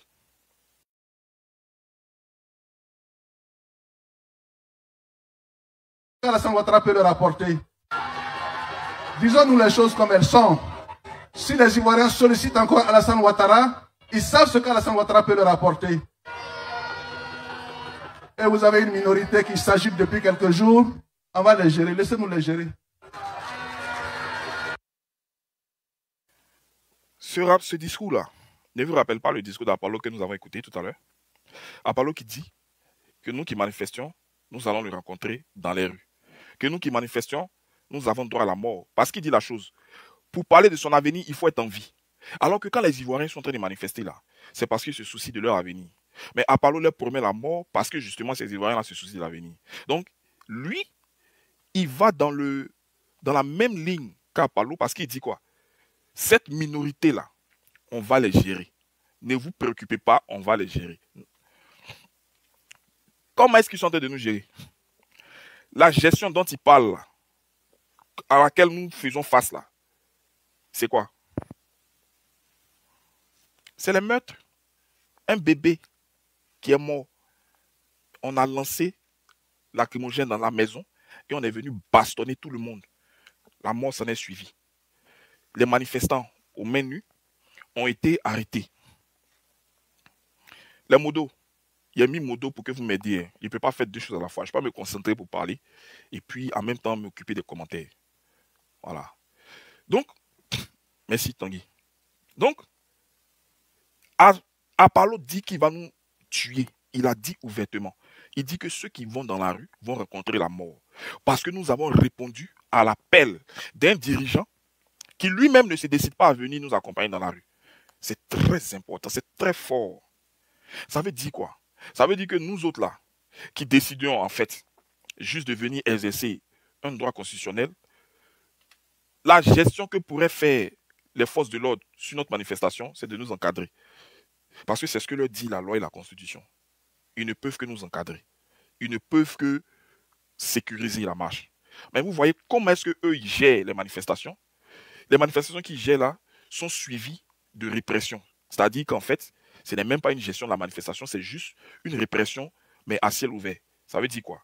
On meurt, on nous tue, des bébés, des nourrissons meurent, des gens sont agressés dans leur maison, des vieillards de 70 ans sont arrêtés, qui certains allaient juste acheter leurs médicaments, ils sont arrêtés, ils sont bastonnés, ils sont foutus en prison. Donc voici la gestion dont parle Photocopie. Mais il est bête. Parce qu'on va te demander, mais quand tu dis cette minorité-là, laissez, on est en train de les gérer là, on va te demander, quel est le mode de gestion que tu appliques sur cette minorité qui manifeste? Il va dire quoi? Il va dire non, on les encadre, ou bien on a défini un trajet qu'il suit. On va lui poser la question sur la gestion dont il fait cas. Vous voyez, il a un discours triomphaliste alors qu'il est en train de se tuer. Vous voyez, quand tu es idiot là, c'est très difficile de pouvoir faire des choses où on a besoin de l'intelligence. Il est en train de se tuer lui-même. Parce qu'il reconnaît que c'est eux qui sont en train de commettre ces crimes. Cette répression-là. Il le dit à mots découverts. Il dit, ne vous préoccupez pas, on est en train de les gérer. On, c'est qui? Il s'inclut dedans d'abord lui, en tant que ministre de la Défense. Donc, il a un ordre, il a un impact direct sur tous les événements qui ont lieu en ce moment. C'est-à-dire qu'il a une implication, mais à plus de 100%. Je ne sais pas si vous voyez. Donc, les gars, on a besoin d'éléments pour que ceux-là, on leur fait ça très fort, très dur. Ils sont en train de nous livrer. Il faut que tout ça là soit bien calé. On finit à eux. Et puis, ils vont aller répondre de ça. Mais je vous l'ai dit, ils vont d'abord payer ça ici. Ce serait trop facile. Vous comprenez? Donc, ils sont en train de nous donner de la matière. Il reconnaît qu'ils sont en train de nous gérer dans les rues. Il a le même discours que Apollo. C'est des discours où ils ont l'impression d'avoir le dessus, mais en fait, c'est des discours qui vont se retourner contre eux. Actuellement, là, il a l'impression de maîtriser, mais en fait, il ne maîtrise absolument rien. Ce qu'il est en train de faire, là, il est en train de nous montrer à suffisance que c'est eux qui ont violé la Constitution pour faire un 4e mandat. Vous l'avez vu dans son discours. Est-ce que vous m'entendez? Il y a quelqu'un qui dit ça bug trop. Vous m'entendez où ça bug? Moi, je ne sais pas. Mettez dans les commentaires. Vous m'entendez bien?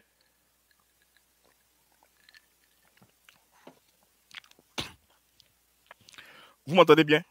5 sur 5. Oui, c'est bon, bien. Ok, merci. Donc, je continue. Donc, la personne chez qui ça bug là, c'est peut-être que vous avez un problème de connexion, je ne sais pas. Donc, essayez de voir à votre niveau. Parce que tout le monde ici dans les commentaires dit qu'ils m'entendent bien. Ok, super, ça me rassure. Donc, voici ce que le gars il est en train de dire. Ok? Il a fini de prouver encore qu'il y a un plan commun. Il n'a pas dit le contraire de ce que Apollo a dit. Il a dit même chose qu'Apollo. Eux, ils sont en train de nous gérer. Ils sont en train de nous montrer ça dans les rues. Ceux qui manifestent vont rencontrer la mort. Mais au final, qui donne la mort dans les rues?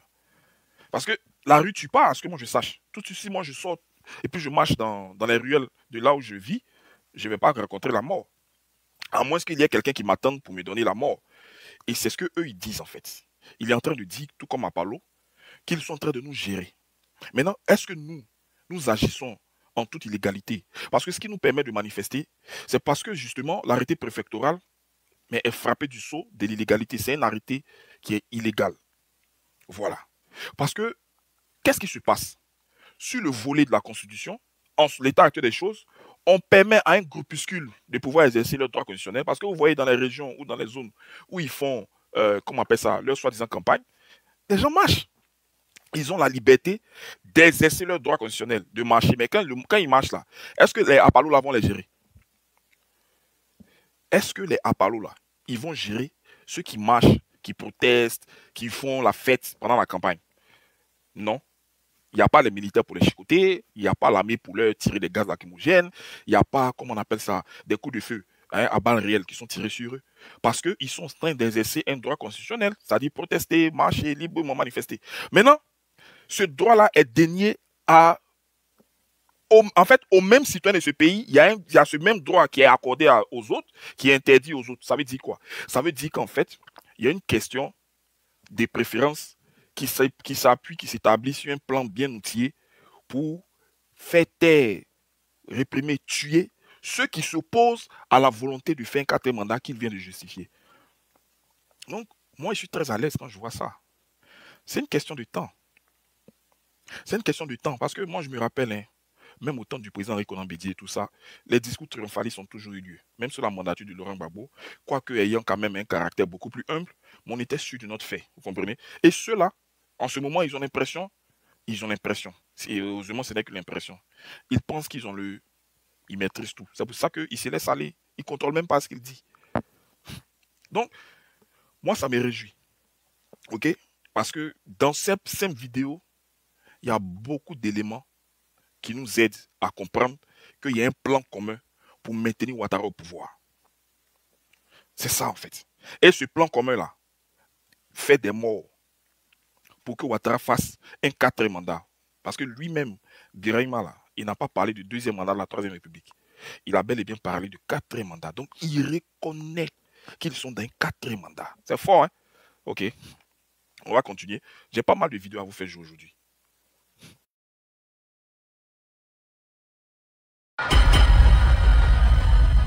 Il faut qu'on arrête de s'amuser dans ce pays. Ce pays revient de très loin. Nous avons connu des moments très difficiles. Nous avons tué nos rancœurs pour le bien de la Côte d'Ivoire. Mais de grâce, qu'on ne nous prenne pas pour des faibles. Nous ne sommes pas des faibles. Nous sommes soucieux du bien-être des Ivoiriens. C'est ce qui nous guide dans nos actions au quotidien. Il faut que les gens le sachent. Alors, chers parents de Tengrela, Je suis venu pour vous dire que le président Alassane Ouattara compte sur vous. Il a toujours compté sur vous, il continue de compter sur vous. C'est vous qui lui avez demandé d'aller à cette élection. Il n'en voulait plus. Moi, je sais de quoi je parle. Il a fallu que moi, je lui demande pardon. Je vais vous dire la vérité aujourd'hui, je lui ai demandé pardon. Parce que quand je regarde la suite, qu'est-ce que ça veut dire? Vous savez ce que ça veut dire? Ok. Vous voyez, les gens, ils ne sont pas intelligents. Il dit que le 4e mandat de Ouattara ne s'est pas fait sur la base de la Constitution, qu'ils ont regardé lui et son frère, mais c'est sur la base des pardons. Ça veut dire que lui, pour que Ouattara fasse ce 4e mandat, lui, il a demandé pardon. Mais il n'a pas dit que c'est la Constitution qui lui permettait. Je ne sais pas si vous comprenez. Donc, moi, je dis la chose suivante. Ces gars-là, c'est les plus bêtes. À la vérité, c'est les plus idiots, c'est les plus cons, c'est les plus inintelligents. C'est pour ça qu'ils utilisent la force. Regardez, est-ce que nous, là, on utilise la force? On n'utilise pas la force. On utilise quoi? L'intelligence. On utilise notre intellect. Et ça vient bousculer tout ce qu'ils sont en train de faire. Le plan commun, l'armée, tout leur plan. Ça vient mettre ça en miettes. Juste parce que nous, on travaille avec l'intelligence. Parce que l'intelligence, là, ça prévaut sur tout. Si tu n'es pas intelligent, c'est difficile de pouvoir t'en sortir, honnêtement. Et ils nous montrent ça.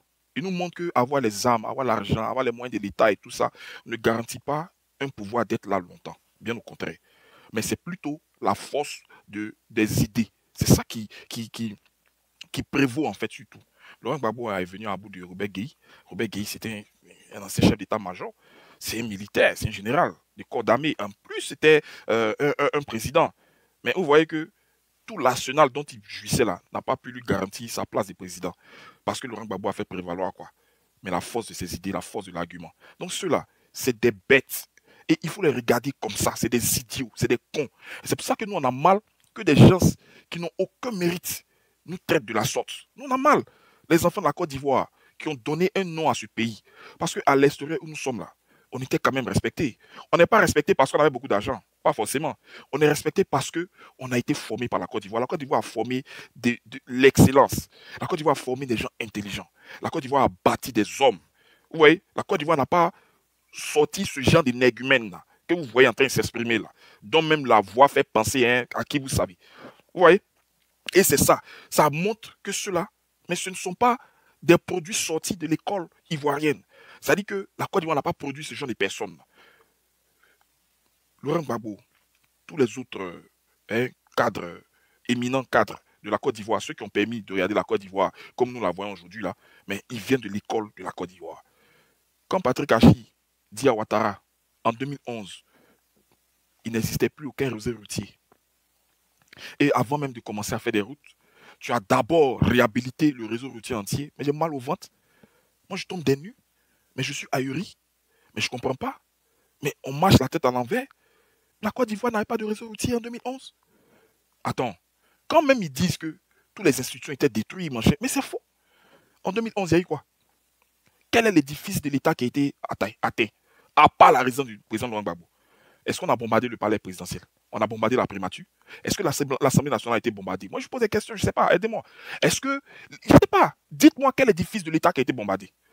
On a bombardé quoi, Yamoussoukro? On a bombardé le palais des députés, on a bombardé la fondation, on a bombardé la basilique. Parce que quand vous les entendez parler, ils viennent en 2011, la Côte d'Ivoire était en lambeaux. Qu'est-ce qui était en lambeaux? Dites-nous. Il n'y avait plus de réseau routier. Attends, la guerre là, ça, on a pris les bombes là pour bombes. Non, d'abord, il n'y a même pas eu de bagarre à l'intérieur du pays. Tout s'est concentré sur Abidjan. Et Abidjan là, c'est où? Mais c'est la résidence du président seulement qui a subi des dommages. Est-ce que je mens? Donc ça, c'est un narratif. Quand je les entends sur les plateaux télé, et quand ils le disent, et puis les co-débatteurs n'arrivent pas à les reprendre sur cette question-là, ça m'énerve. Parce qu'on ne peut pas accepter qu'eux, ils disent qu'en 2011, ils sont venus trouver la Côte d'Ivoire en lambeaux. C'est faux. C'est faux. Économiquement, sur le plan de l'infrastructure, la Côte d'Ivoire était la Côte d'Ivoire. Mais même mieux, on était en phase reluisante concernant notre économie puisqu'on venait d'atteindre l'initiative, le point d'achèvement. Donc on avait même une remise de notre dette de plus de 4 000 milliards. Ce n'est pas moi qui le dis, hein, c'est le ministre de Ouattara qui l'ont fiolé là. Vous savez de qui je parle, hein? Est-ce que vous voyez? Donc à quel moment la Côte d'Ivoire est patée? Parce qu'ils sont là, on vient de loin. On vient de loin, on vient de loin. La seule chose qui peut dire qu'on vient de loin, c'est la rébellion que vous avez envoyée là. C'est ça qui fait qu'on vient de loin. Voilà. Et d'ailleurs, est-ce que quelqu'un peut me donner le nombre de morts de 2002 à 2011? Quelqu'un peut me faire l'état de ça? On a fini de parler de ça. Donc, il ne faut pas qu'ils nous fassent croire tout et n'importe quoi. Vous voyez? Et ça, c'est quand on n'est pas intelligent. Et puis, on se voit échouer à des postes de haut rang dont on n'a aucun mérite. C'est comme ça qu'on s'illustre, mais de la piètre des façons. Donc, ce gars-là, il nous a donné suffisamment d'éléments. Moi, je vous ai montré ça la dernière fois. Mes dix durs. Tout sauvegardé. Tout enregistré. Ça va aider. Ça va aider. Vous avez vu comment est-ce que c'est sur ces éléments-là que les gens se sont appuyés pour confondre le président Laurent Gbagbo, pour essayer de le faire passer pour coupable, alors qu'il n'était en rien coupable de quoi que ce soit. Et c'est la vérité de le dire, hein. Je ne suis pas en train de mentir. S'il avait été coupable de quelque chose, les preuves là auraient surabondé. Imaginez-vous cela à la CPI. Est-ce qu'il y aura insuffisance de preuves? Les preuves comme cela, ça peut remplir un quartier d'Abidjan. Tellement il y en a. Tellement il y en a. Les apalos qui l'ouvrent à tout va, qui parlent, juste parce qu'ils sont rassasiés, que le libido est truc là. Mais tout cela, mais il y a de quoi les incriminer. Il y a de quoi mais les arrêter, tout ça. Donc, voici des gens qui disent qu'ils sont en campagne, mais qui se préoccupent des minoritaires qui manifestent. Normalement, nous, on ne devait pas vous gêner. Nous, on est comme des mouches à vos yeux. Normalement, vous ne devez même pas même nous nommer dans ce que vous faites. Parce que c'est les Ivoiriens qui ont demandé à Ouattara de se représenter. Donc, normalement, vous ne devez pas vous préoccuper de cette minorité-là qui ne vaut pratiquement rien. On dit non, on a sorti les chats devant comment on appelle ça, le siège du PPAC, avec Gbagbo là-bas. Il y a une de mes soeurs là, Annie. Il dit, ceux-là, ils sont bêtes, hein. Mais leur folie et leur bêteté là, quand ils devant le Gbagbo là, il y a la lucidité qui les gagne. Voici lui qui parle, on va gérer leur minorité. Allez-y gérer. Ok? On a fini pour cette vidéo. On va passer à une autre. Vous voyez, et moi, tout ça doit nous révolter. Tout ça doit nous révolter. Des cancres, des arrivistes, des moins que rien. Parce que ceux-là, ils n'ont aucun mérite. Lui-là, il est là par quel mérite? Il est là par quel mérite? En parlant de mérite, je vais vous montrer quelqu'un. En parlant de mérite, je vais vous montrer quelqu'un. Ne quittez pas, hein, restez avec moi. Je vais vous montrer quelqu'un. Je suis prêt pour eux. Le quatrième mandat?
Ok, on vient d'assister à un spectacle des plus honteux.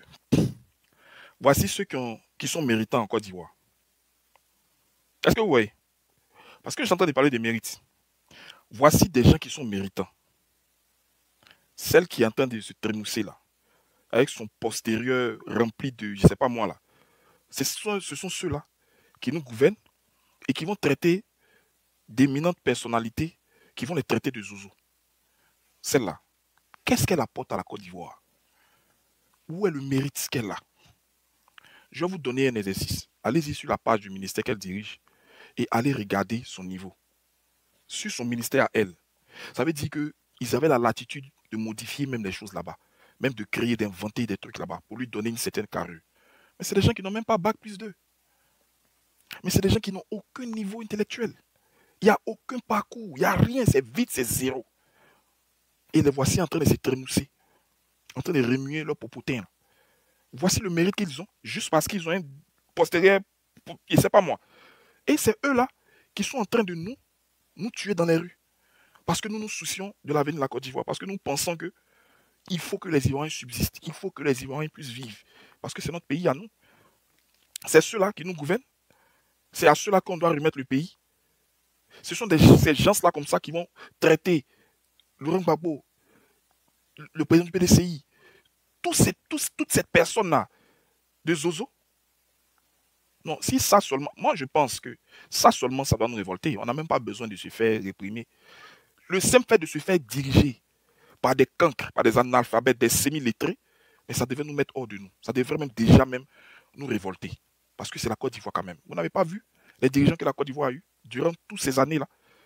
Vous n'avez pas vu ceux qui se sont succédés à la tête des différents postes ministériels et tout ça, ceux qui ont représenté la Côte d'Ivoire à travers le monde, ceux qui ont fait cette renommée-là de la Côte d'Ivoire. Vous ne les avez pas vus ou bien quand vous les écoutez parler comme ça même, vous rêvez d'être comme ça. Vous rêvez d'atteindre de tel niveau. Voici des gens comme ça. Ils vont venir danser, ils vont venir remuer leurs fesses. Ils n'ont aucun parcours politique, aucun parcours, comment on appelle ça, inspirant, aucun parcours professionnel, rien. Moi, je pense qu'on a tellement d'éléments qui peuvent nous emmener à nous révolter que ce n'est pas parce que seulement on nous tue. Tout ça, là, on doit prendre ça en compte. On ne doit pas s'arrêter à ça. Ok. Je vais venir à la deuxième phase du panel. Ça fait 1h34 que je parle. Vous savez, pour que tout ce à quoi nous assistons puisse se dérouler, c'est simplement parce qu'il y a quelqu'un qui permet cela à Ouattara. C'est très important, vous allez comprendre. Je pense que c'est la phase la plus importante même du panel. Parce que tous ceux-là, on les connaît déjà.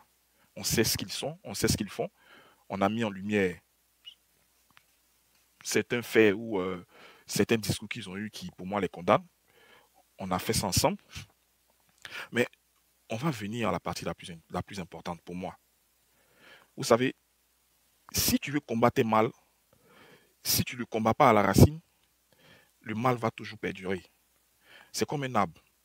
Si tu coupes le tronc d'arbre au milieu, mais tu n'as rien fait. Parce que les branches vont repousser, il y aura des petits bourgeons et tout ça, et l'arbre va se reconstituer. Mais si tu veux venir à bout d'un arbre, qu'est-ce que tu fais? Tu vas t'attaquer à l'arbre par la racine. Donc tu vas déraciner en fait l'arbre. Le problème de la Côte d'Ivoire, là, c'est une racine. Ça a une racine. Si nous ne nous attaquons pas à la racine, même si Ouattara Draman s'en va, comme la racine n'a pas été ôtée, on va toujours se faire emmerder. Il faut une bonne fois pour toutes, à l'instar des autres pays qui l'ont déjà fait, il faut une bonne fois pour toutes que nous puissions nous attaquer à la racine. Les Ouattara, là, avec leur groupe et consorts, vous savez que c'est la face visible de l'iceberg. Vous savez, c'est la face visible de l'iceberg. Mais moi, je veux maintenant pointer du doigt le mal, la racine du mal. Si on a ciblé ça, on va réorienter notre lutte. Même pas la réorienter, on va l'agrandir, on va l'élargir sur d'autres aspects. Je vous fais écouter quelque chose. Et on va en reparler. Restez avec moi. Dans 2 minutes.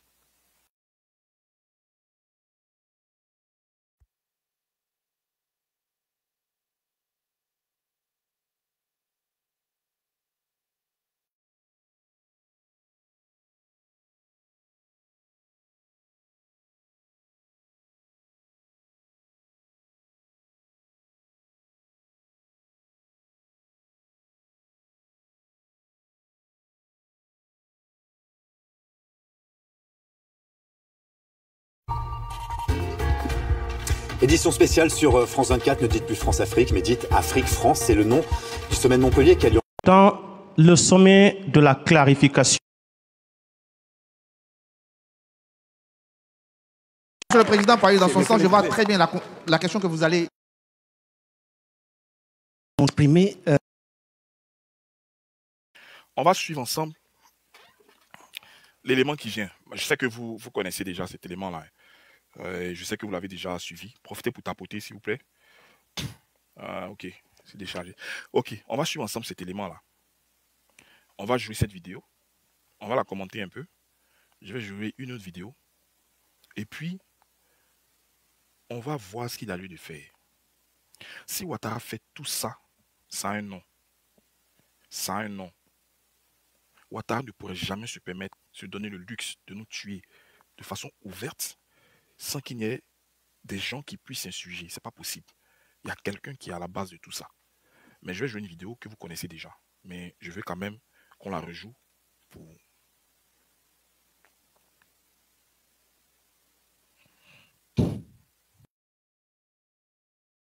Le plus clairement possible. Peut-être faut-il demander au président s'il les a entendus. Après quoi, je peux faire un commentaire. Il est très fort. Non, c'est très... La manière dont vous l'avez dit, moi, me va très bien. Je ne crois jamais avoir été ambigu quand il y a eu des tripatouillages constitutionnels. Si vous faites référence à la... Non, allez-y. La Guinée, on peut y aller, alors on va le faire ensemble. Hein. Non mais... Non mais allez-y, alors, poursuivez. Y compris. La Guinée... Pardon, mais qu'est-ce qui s'est... Je vais parler de la... Donc, j'ai noté Tchad, Guinée, Côte d'Ivoire, Mali. On va y aller. Congo, d'accord. Oubliez dans ta liste. Alors... Mais alors, tous les présidents dont vous parlez, pour reprendre ce qui a été dit, regardez l'agenda bilatéral de la France et je vous invite à regarder justement les projets d'investissement solidaire. Écoutez bien, écoutez très bien. Regardez l'agenda bilatéral de la France. Il va définir l'agenda bilatéral de la France. Écoutez très bien. Ce sont tous les pays où nous avons bougé des gouvernements aux ONG ou à la société civile de manière drastique. Après, il y a plusieurs pays qui ont eu des cas différents. Le troisième mandat dans votre pays, je l'ai condamné avant, au moment de l'élection, après. Est-ce que vous écoutez? Il a condamné le troisième mandat. Là, il s'agit de la Guinée. Qu'est-ce qu'il dit? Il a condamné avant. Ça veut dire quoi? Il y a toujours un avant-projet. Donc, Lassana Conté, je pense bien... Non, Alpha Condé, pardon. Il a montré sa volonté de faire un troisième mandat.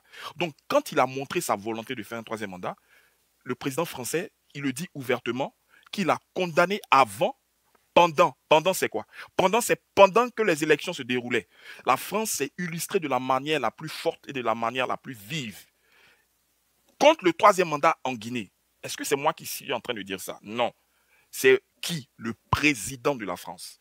Les gars, c'est très important, hein. Parce que ce qui est en train de se passer là, c'est l'incidence directe que nous ressentons en Côte d'Ivoire. C'est exactement ce qui est en train de se passer. Moi, je vais laisser couler.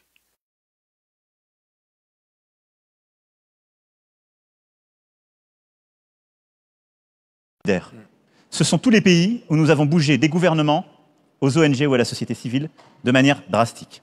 Après, il y a plusieurs pays qui ont eu des cas différents. Le troisième mandat dans votre pays, je l'ai condamné avant, au moment de l'élection, après. Je l'ai condamné publiquement dans toutes mes déclarations. Non mais alors après, qu'est-ce que je pouvais faire? Je ne vais pas faire d'intervention ou d'ingérence, vous l'avez très bien dit vous-même, et vraiment, moi j'ai rien à reprendre à ce que vous avez dit. Et on a ensuite beaucoup réduit la coopération de gouvernement à gouvernement pour la remettre vers des ONG, des associations et autres, ce qu'on a fait à chaque fois. Sur le coup d'État, comme vous avez pu le noter, on a soutenu la position de la CEDEAO et de la région. Deuxième cas, le cas du Tchad. Le Tchad, c'est une situation très différente. Le Tchad, on est dans une situation où un président se fait tuer et où la Constitution prévoit une transition. Le président de l'Assemblée nationale dit « cette transition se fait avec telle personne » et comment ça se passe? Là, la première chose qu'on fait, c'est comme ça que ça s'est fait, constitutionnellement. Et donc, la première chose, c'est que vous êtes dans un pays où il y a la guerre au nord et au sud, et qui est, comme beaucoup d'autres pays, perclus du risque terroriste. Ce que nous demande l'Union africaine à ce moment-là, c'est de rester et de protéger. Mais je l'ai dit très clairement, la France reste militairement parce que c'est une demande du Tchad. 2, il y a une situation de transition, et donc on appuie la transition qui est guidée par l'Union africaine, et j'ai même eu cette formule avec le président en exercice de l'UA, le président Tshisekedi, c'est une transition, pas une transmission. Et donc on est là pour aider un processus politique qui est prévu par une constitution, qui a été adaptée par les parties prenantes et qui est sous supervision de l'Union africaine. Donc là-dessus, truc. Troisième point, vous me posez la question de la Côte d'Ivoire. La Côte d'Ivoire, il y a un président qui s'exprime, qui dit « je ne ferai pas de troisième mandat ». Je crois, moins de 10 minutes après... Je voudrais marquer déjà une pause là. Il dit, il y a un président qui dit « je ne ferai pas de troisième mandat ». Mais il a été très prompt à condamner le troisième mandat en Guinée. Donc, avant même de dire que je ne ferai pas le troisième mandat, pourquoi déjà la France ne condamne pas le troisième mandat comme ça l'a été pour la Guinée? Tout ce que nous vivons en ce moment-là, ça part de là. Et les intérêts qui nous gênent doivent être aussi gênés. Vous comprenez ce que je suis en train de dire? Quand le président Laurent Gbagbo parle de combattre le système, Ouattara fait partie du système, mais vous comprenez que Ouattara, mais ce n'est que le pantin qui met en ordre ou qui exécute les ordres venant du système. Il ne condamne pas le troisième mandat de Ouattara, mais il condamne celui du président de la Guinée. J'ai encore la vidéo explicative de pourquoi il condamne le mandat de celui de la Guinée. Mais regardez ce qu'il dit. Il dit Ouattara fait un troisième mandat, mais il ne dit pas qu'il condamne. Il continue. Je m'exprime sur les réseaux pour dire formidable, c'est historique, ce que fait Ado. Il se trouve que le candidat décède pendant la campagne. J'ai eu moi-même, comme vous le savez, puisque ça a été public, j'ai fait le maximum pour qu'un autre candidat intervienne. Je ne suis pas en charge du parti. Écoutez, moi je pense que on doit aller droit au but. Le président français là, il s'ingère de la façon la plus directe dans ce qui se passe en Côte d'Ivoire. Il dit qu'il a fait le maximum pour qu'il y ait un autre candidat. De quel droit il peut se permettre d'interférer, mais de la façon la plus directe, dans les affaires internes d'un pays dit indépendant? Donc c'est lui qui décide de la candidature des gens en fait. Pour que Ouattara soit candidat là, voici le monsieur, voici la personne qui lui en a donné le go. Tout ce qui se passe en ce moment, parce que regardez, elle est tapie dans l'ombre cette France là. C'est vrai, hein, on se bat contre Ouattara, tout et tout, mais pour que Ouattara puisse faire ça, il y a quelqu'un qui lui en donne la force et surtout l'autorisation. Et cette France là est épargnée dans tout ce qui est en train de se passer. C'est ce que je disais, il faut attaquer le mal à la racine. Vous comprenez ce que je veux dire? Et tant que la racine est là, les bourgeons vont toujours repousser. Il le dit, il fait un aveu. Vous savez, quand il y a ce genre de rencontre de sommet, moi ce que j'ai compris, les gens ne prennent pas le temps d'écouter, de réécouter, d'examiner, de réexaminer, et surtout à la suite de ça, pouvoir en faire un large écho, ou alors ça peut faire office même d'étude. On peut en débattre, on peut donner la quintessence même de ce genre de rencontre-là, parce que c'est là que tout se dit. Mais eux, là, ils se disent que les Africains, ils s'en foutent, ils n'écoutent rien, ils ne lisent rien. C'est des gens qui n'aiment pas la culture, n'aiment pas se cultiver. Et c'est d'ailleurs ce qui a facilité le fait qu'on ait été facilement comme ça colonisé, vous voyez. Donc, ça, oui, on a bien écouté, mais c'est ça le problème de la Côte d'Ivoire. Parce que tout ce que je regarde faire là, Ouattara, oui, je suis d'accord. Mais je n'ai pas encore vu des panels, je n'ai pas encore vu des sorties claires sur l'implication de... C'est la France qui nous fatigue en ce moment. Parce qu'elle a des intérêts. Quels sont ces intérêts-là? Question. Si tes intérêts se retrouvent menacés, est-ce que tu vas pousser la personne qui fait que tes intérêts se retrouvent menacés là? Tu vas pousser cette personne-là dans le dos? Si on veut qu'il y ait une fin là, il faut s'attaquer à la racine. Hein? Voilà. Je continue la vidéo. Qui a proposé le candidat. Et donc, il a été dans une circonstance un peu exceptionnelle que vous avez vécue de plus près que moi, mais entre guillemets, et je ne peux pas lui reprocher d'avoir perdu celui qui était un ami et qui était son Premier ministre et qui avait vocation à être le candidat à l'élection, mais il l'a remplacé, c'est lui qui a été réélu. Et dans ce cas-là, il n'a pas pu tenir son engagement. Mais la France a été très claire dans la demande qu'il y avait de transition, de préparer une nouvelle génération et d'œuvrer à la réconciliation. C'est la France qui demande, c'est la France qui donne la feuille de route de Ouattara. En fait, c'est la France qui va décider désormais de ce que Ouattara doit faire ou pas. Donc, c'est pour ça que je dis que cette partie-là allait être la partie la plus importante. Voici le vrai problème. Voici le vrai problème. Et c'est ce problème-là qu'il faut toucher du doigt. Je comprends que c'est sensible, ça fait un peu peur, parce que bon, si tu t'affiches comme ça, tu parles des intérêts. Hey, quand tu mènes un combat là, tu es prêt à aller jusqu'au bout. Quel que soit ce que ça va te coûter. Mais parce que tu estimes que le combat que tu mènes là, c'est un combat qui est noble. C'est un combat qui mérite d'être mené. Mais c'est un combat qui en vaut la peine.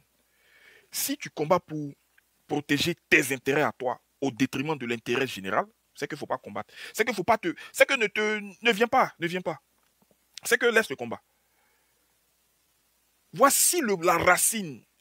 Et le président Laurent Gbagbo, là, il a dit clairement, il a parlé de système, et il a dit de Ouattara que ça apparaît. Donc, il comprend que l'enjeu, là, ce n'est pas que Ouattara.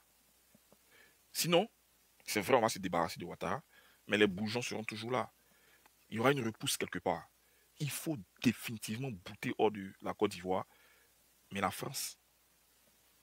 C'est les morts que vous voyez là, ce sont les morts de la France. Le petit bébé, là, le nourrisson qui est mort là, mais c'est à mettre à l'actif de la France. C'est vrai. Le bras qui a aidé à faire ça, c'est Ouattara. Mais la tête qui a pensé, c'est la France. Si tu n'ordonnes pas à ton bras de réagir, ton bras ne va pas bouger. Regardez, mon bras est là. Pour que mon bras s'élève, il faut que je donne l'ordre. Il faut que mon cerveau donne l'ordre à mon bras de bouger. Je ne sais pas si vous comprenez. Donc, pour que le bébé, le nourrisson, là, perde la vie, l'ordre a été donné, mais depuis la France. Et Ouattara en est juste le bras qui exécute. Donc, tu coupes le bras. Mais on va trouver prothèse pour mettre tout, mais parce que la tête est toujours là. Mais si tu sectionnes la tête, est-ce que le bras peut bouger? Tu as réglé le problème. Tu as réglé le problème définitivement. Il faut qu'on s'en sorte. Il ne faut pas que ce soit une révolution approximative. Il ne faut pas que ce soit une révolution, vous voyez non, juste entre nous là. On doit aller plus loin. On doit ouvrir. On doit toucher. Les gens doivent sentir leurs intérêts vaciller. Je ne sais pas si vous comprenez. Les vrais auteurs des massacres, c'est ceux-là. Et pour ne pas payer, on cherche toujours des boucs émissaires. On cherche des boucs émissaires pour couvrir le vrai criminel, en fait. Je ne sais pas si vous comprenez. Et du moment où tu décides de te démarquer, tu décides de couper le cordon, et c'est ce que Alpha Condé a fait. Je voulais jouer sa vidéo, je ne sais pas, mais ça fait presque 2 heures que je parle, je commence à être un peu fatigué. Vous allez voir que Alpha Condé, en fait, c'est des choses que nous savons tous, hein. Mais c'est des choses contre lesquelles on a du mal le plus souvent à réagir parce qu'on ne saisit pas véritablement le fond des enjeux. C'est pour ça qu'il faut continuer la chose suivante. Il faut continuer la manifestation. Là. Il ne faut pas faiblir là-dedans. Parce que la manifestation, c'est comme le caillou dans la machine. Ça va enrayer le dispositif. Ça va enrayer le bon fonctionnement de la machine. Donc, quand la machine est enrayée, là, elle s'arrête. Maintenant qu'elle s'arrête, là, tu peux maintenant t'occuper de ça. Mais s'il n'y a rien même pour enrayer la machine, bon, comment est-ce que même tu t'attaques là? Tu ne peux pas. Est-ce qu'il peut enrayer la machine? Donc, il peut stopper le bon fonctionnement de la machine. Mais ce sont les manifestations. C'est pour ça qu'il faut les tenir. En fait, l'enjeu est tellement important. Moi, je peux comprendre qu'on est dans une certaine forme de... Je ne dirais pas peur. Non. Tous nos amis qui ont été arrêtés seront libérés. Tous nos amis qui ont été arrêtés là seront libérés. Ce n'est juste qu'une question de jour. Ce n'est pas quelque chose sur le super long terme, c'est juste une question de jour.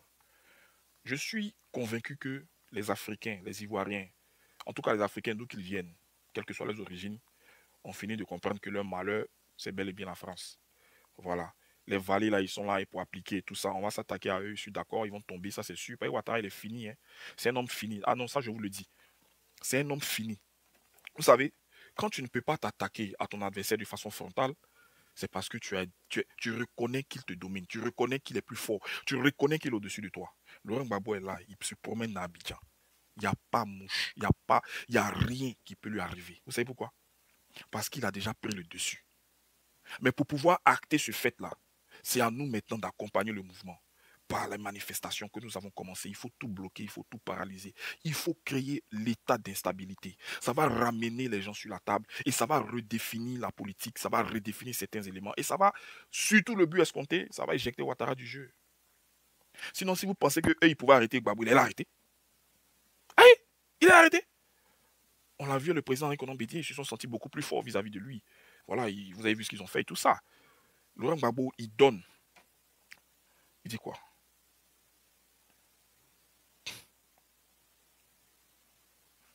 Excusez. Hein. Oh, ouais. Ok, ok. D'accord.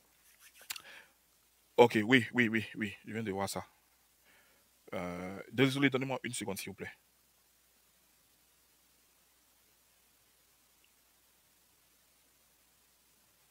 Ok. Il y a mon frère Lewis qui m'a envoyé une information sur le site du ministère de l'Éducation.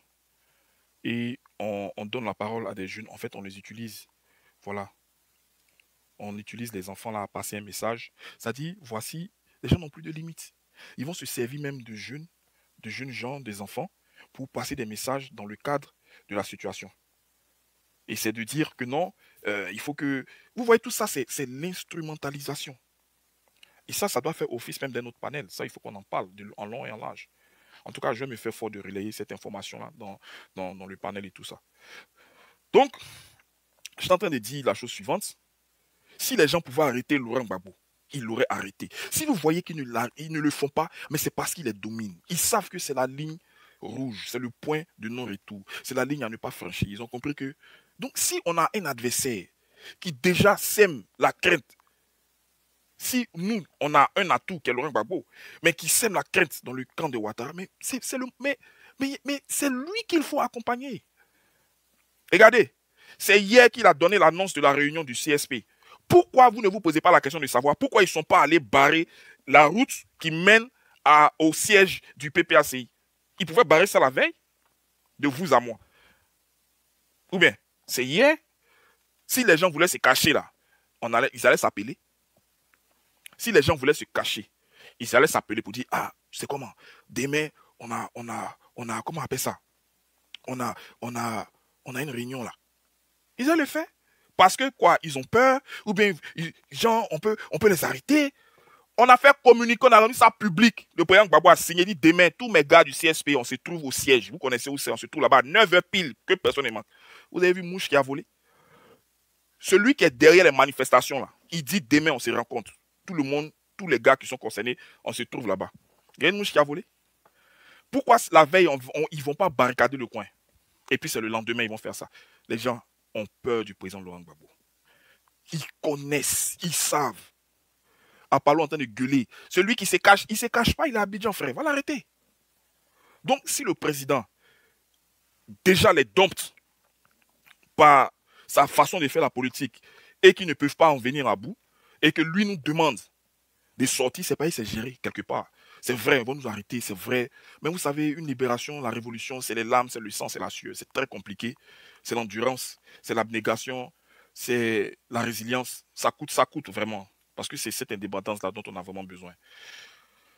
Sur ce, voici ce que je voulais partager avec vous aujourd'hui.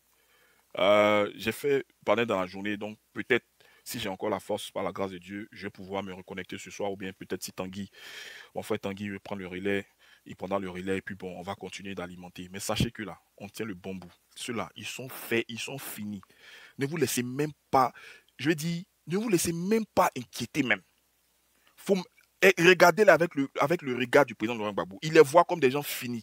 Laurent Gbagbo dit que ceux-là, c'est un pouvoir provisoire. Quelque chose provisoire là, il a une limite dans la durée. Il ne peut pas excéder un temps défini. C'est fini pour eux. Ils n'ont qu'à faire tout ce qu'ils veulent faire. Ils ne pourront absolument rien. L'armée ne sauve pas le roi. Une grande armée ne sauve pas le roi. L'armée n'a pas pu sauver André Rajoelina, le président de Madagascar. L'armée n'a pas pu sauver celui du Népal. L'armée ne peut rien faire. Il faut maintenir l'état d'instabilité. Il faut maintenir ça. Surtout, il y a des intérêts aussi qu'il faut désormais mettre dans la ligne des mires. Il faut plus. Ce n'est pas de l'amusement et ça n'a jamais été de l'amusement. Voilà. Et moi, je suis fier. Le président Laurent Gbagbo, dans le communiqué, il a marqué sa fierté. Il était fier de ce que les Ivoiriens ont accompli. Il est fier d'eux. Et il a dit, il a pris en compte tous nos besoins, tout ce dont on parle là, il a pris en compte. Et c'est comme ça un chef. Avant de sortir là, il faut que tout soit géré d'abord, puis lui sort maintenant. Vous allez voir qu'il va sortir, vous allez voir ce qui va se passer. Donc c'est pour dire la chose suivante. On tient le bon bout, il ne faut rien lâcher. Allons-y tout droit, la liberté est au bout de l'effort. On va forcément avoir gain de cause parce que nous sommes dans la vérité, nous sommes dans la transparence, nous n'avons rien à cacher. C'est notre pays, nous nous battons pour notre pays et Dieu est du côté de la vérité. Voilà. C'est leur dernier soubresaut qu'ils sont en train de faire. Je vais dire, ils n'ont qu'à savourer une joie apparente, parce que c'est une joie apparente. Ils veulent vous montrer qu'ils s'en foutent. Et tout ce qu'ils font là, ils ont diarrhée, puis ils font ça. Ils ont diarrhée. Il y a une grande peur. Si vous voyez, et puis il y a des signes qui ne doivent pas vous tromper. Quand tu es serein là, quand tu peux frapper quelqu'un, tu n'appelles pas ton grand frère. Moi, il peut te frapper, il appelle mon grand frère. Moi, il peut te frapper, puis même, en fait, je te regarde faire tes trucs, quoi. Je ne me fatigue pas à te menacer. Pourquoi je te menacer? Bah, il sait qu'elle finit toi, et puis j'appelle. Mais quand tu vois que le chien de garde, là, je parle du procureur, sort pour menacer, pour durcir la répression, pour mettre des lois iniques, pour même couvrir l'agissement des encagoulés, dit les escadrons de la mort, pour dire qu'ils ont le droit de faire ça et que c'est lui qui les envoie. C'est un message qu'il envoie pour dire que les encagoulés, c'est moi qui vais les envoyer vous arrêter. Tous les manifestants là, vous êtes sous mon ordre et c'est moi qui vais vous réprimer, celui qui sort et tout et tout. Mais quand vous voyez que malgré ça, on sort, on manifeste, et puis après le général Apalo sort derrière pour lui-même manifester, après le ministre même de la Défense monte, comprenez que ces pays c'est gâté. Ils ont les vrais faits. Vous comprenez? Et Ouattara ne dort pas. Parce que pour Ouattara, il ne doit pas se passer même. C'est pas possible qu'il y ait ça en fait. Faut même pas qu'il y ait ça. Par quel moment même les Ivoiriens peuvent manifester après 15 ans que lui il a tout géré? Les gars, on tient le bon bout. Hein. Et puis il faut être intelligent. Moi, je vais demander aux autres d'être intelligents. Arrêtez de tirer sur nos leaders, de grâce. Arrêtez de tirer sur eux. Vous ne pouvez pas comprendre la charge émotionnelle, la difficulté, la pression qui... Non, c'est pas de l'amusement. Ils sont en train de risquer leur vie. Ils sont en train de risquer leur vie, et ceux de leur famille.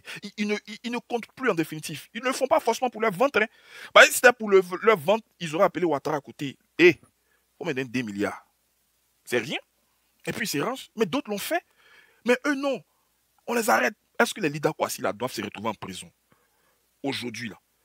Est-ce que les leaders Kwasi doivent se retrouver en prison? De vous à moi. Mais ils sont prêts à payer le prix. Il ne faut pas se moquer de ça.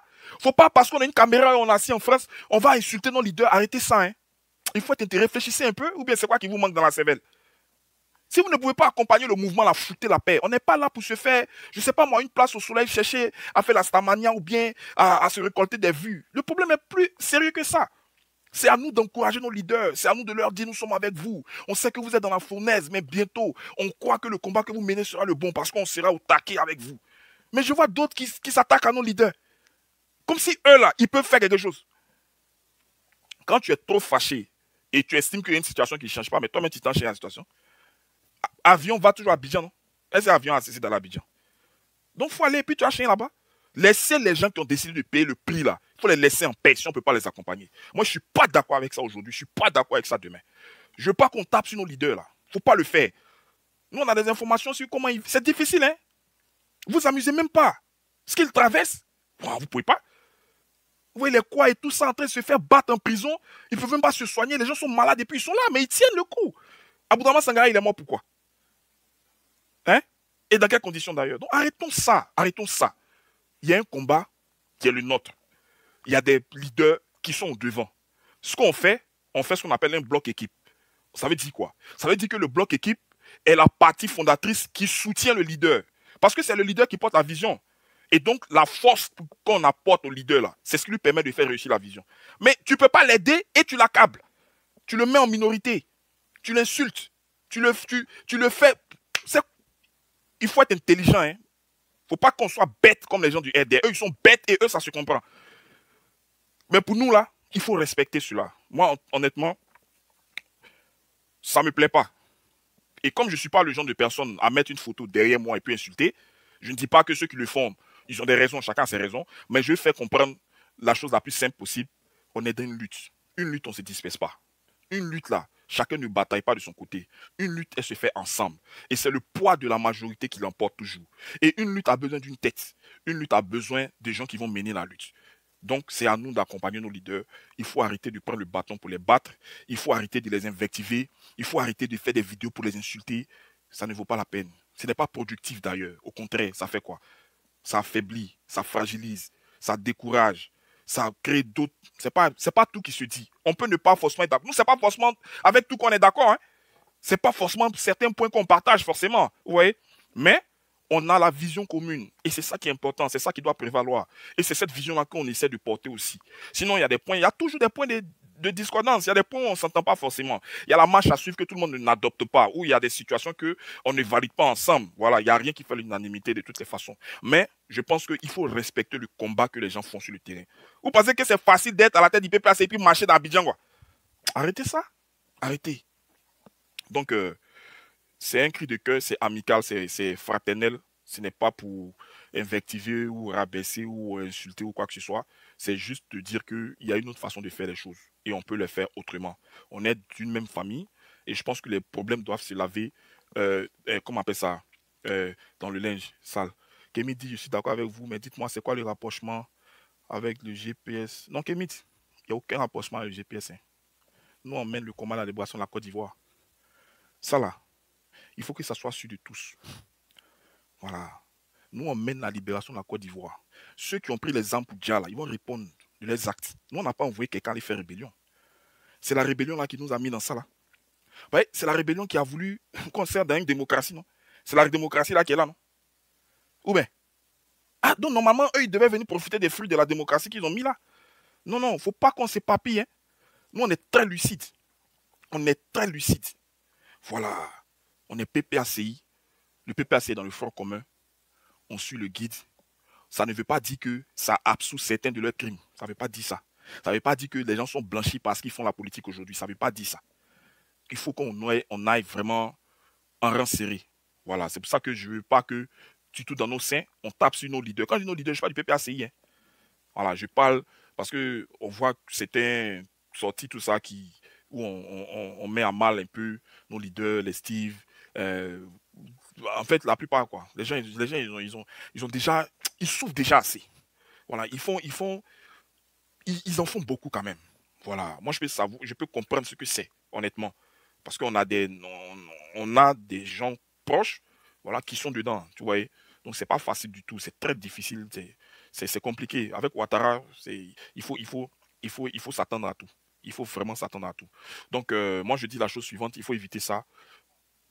On a quelques jours, et puis on sera en Côte d'Ivoire. Moi, j'ai la foi de ça. Hein. Moi, je dis, hein, dans quelques jours, on va se réunir. On sera en Côte d'Ivoire.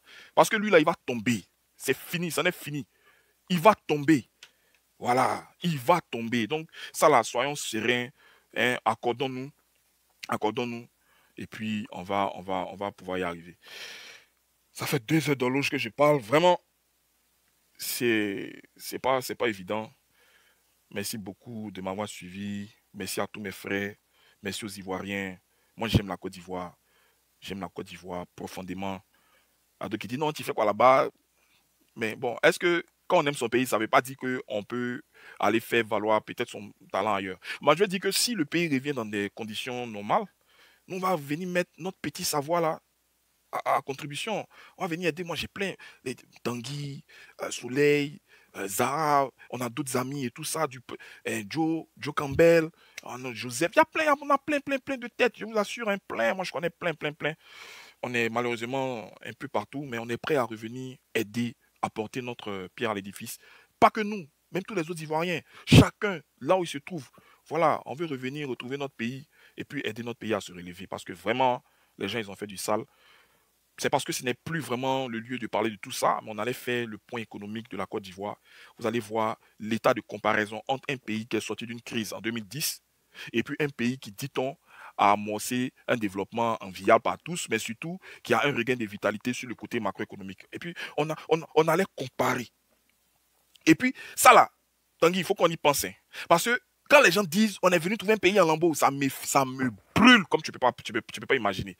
Alors qu'on a tous les indicateurs, on a tous les éléments macroéconomiques qui prouvent que c'est faux. Et on va comparer avec l'état actuel de notre situation économique. Et puis on va voir. En tout cas, tout le monde est prêt à revenir en Côte d'Ivoire. Chacun, moi je suis convaincu de cela. Il faut mener la lutte jusqu'au bout. On va y arriver. On n'est pas loin. Mais ça demande beaucoup de sacrifices. Je vais vous remercier. Merci beaucoup. J'ai pris plaisir à partager, à faire le live.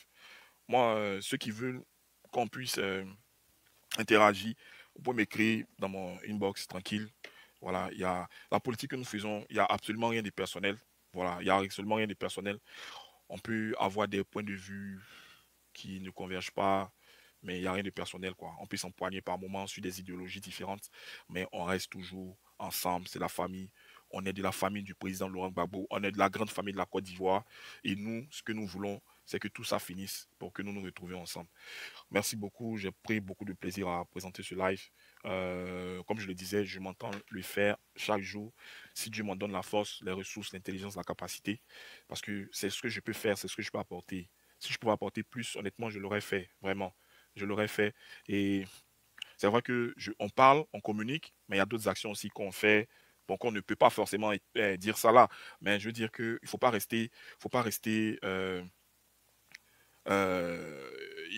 en marge. Il ne faut pas rester en marge de ce qui se fait. Chacun peut apporter sa pierre à l'édifice, financièrement, par des conseils, par des actes, je ne sais pas. Là où tu penses que tu peux être utile, il faut le faire. Et puis demain, si Ouattara saute là, on va récupérer notre pays. Honnêtement, on va récupérer notre pays. On va faire ce qu'il a lieu de faire. Et puis, c'est ça qui est le plus important, à mon humble avis. Merci beaucoup. Merci de m'avoir suivi. Que Dieu garde chacun en son lieu. Et puis, on y va, quoi. On y va. On ira jusqu'au bout. Voilà, à l'image de notre président. On ira jusqu'au bout. Ouais, donc, je suis claqué là. J'ai fini complètement. Je suis claqué même de ouf. Peut-être que ce soir, c'est pour ça que j'ai ouvert tôt. Je sais qu'il se peut 21h, peut-être vers un peu tard chez vous. Je vais ouvrir le panel. Parce que je voulais présenter des vidéos et tout et tout. Voilà, sur certains aspects et tout ça. Bon, donc, j'ai fini malheureusement. En tout cas, merci beaucoup. Merci de m'avoir suivi. Dieu vous garde. Merci à ceux qui ont tapoté, à ceux qui m'ont envoyé des cadeaux. Voilà, ça aide, ça sécurise le live. Et puis bon, ça permet en tout cas que le live ne soit pas attaqué, qu'il y ait des interruptions, des choses comme ça. C'est vraiment, merci à vous, merci à vous. Merci beaucoup. On est ensemble. Sur ce, ciao, ciao. Dieu vous garde. Merci beaucoup.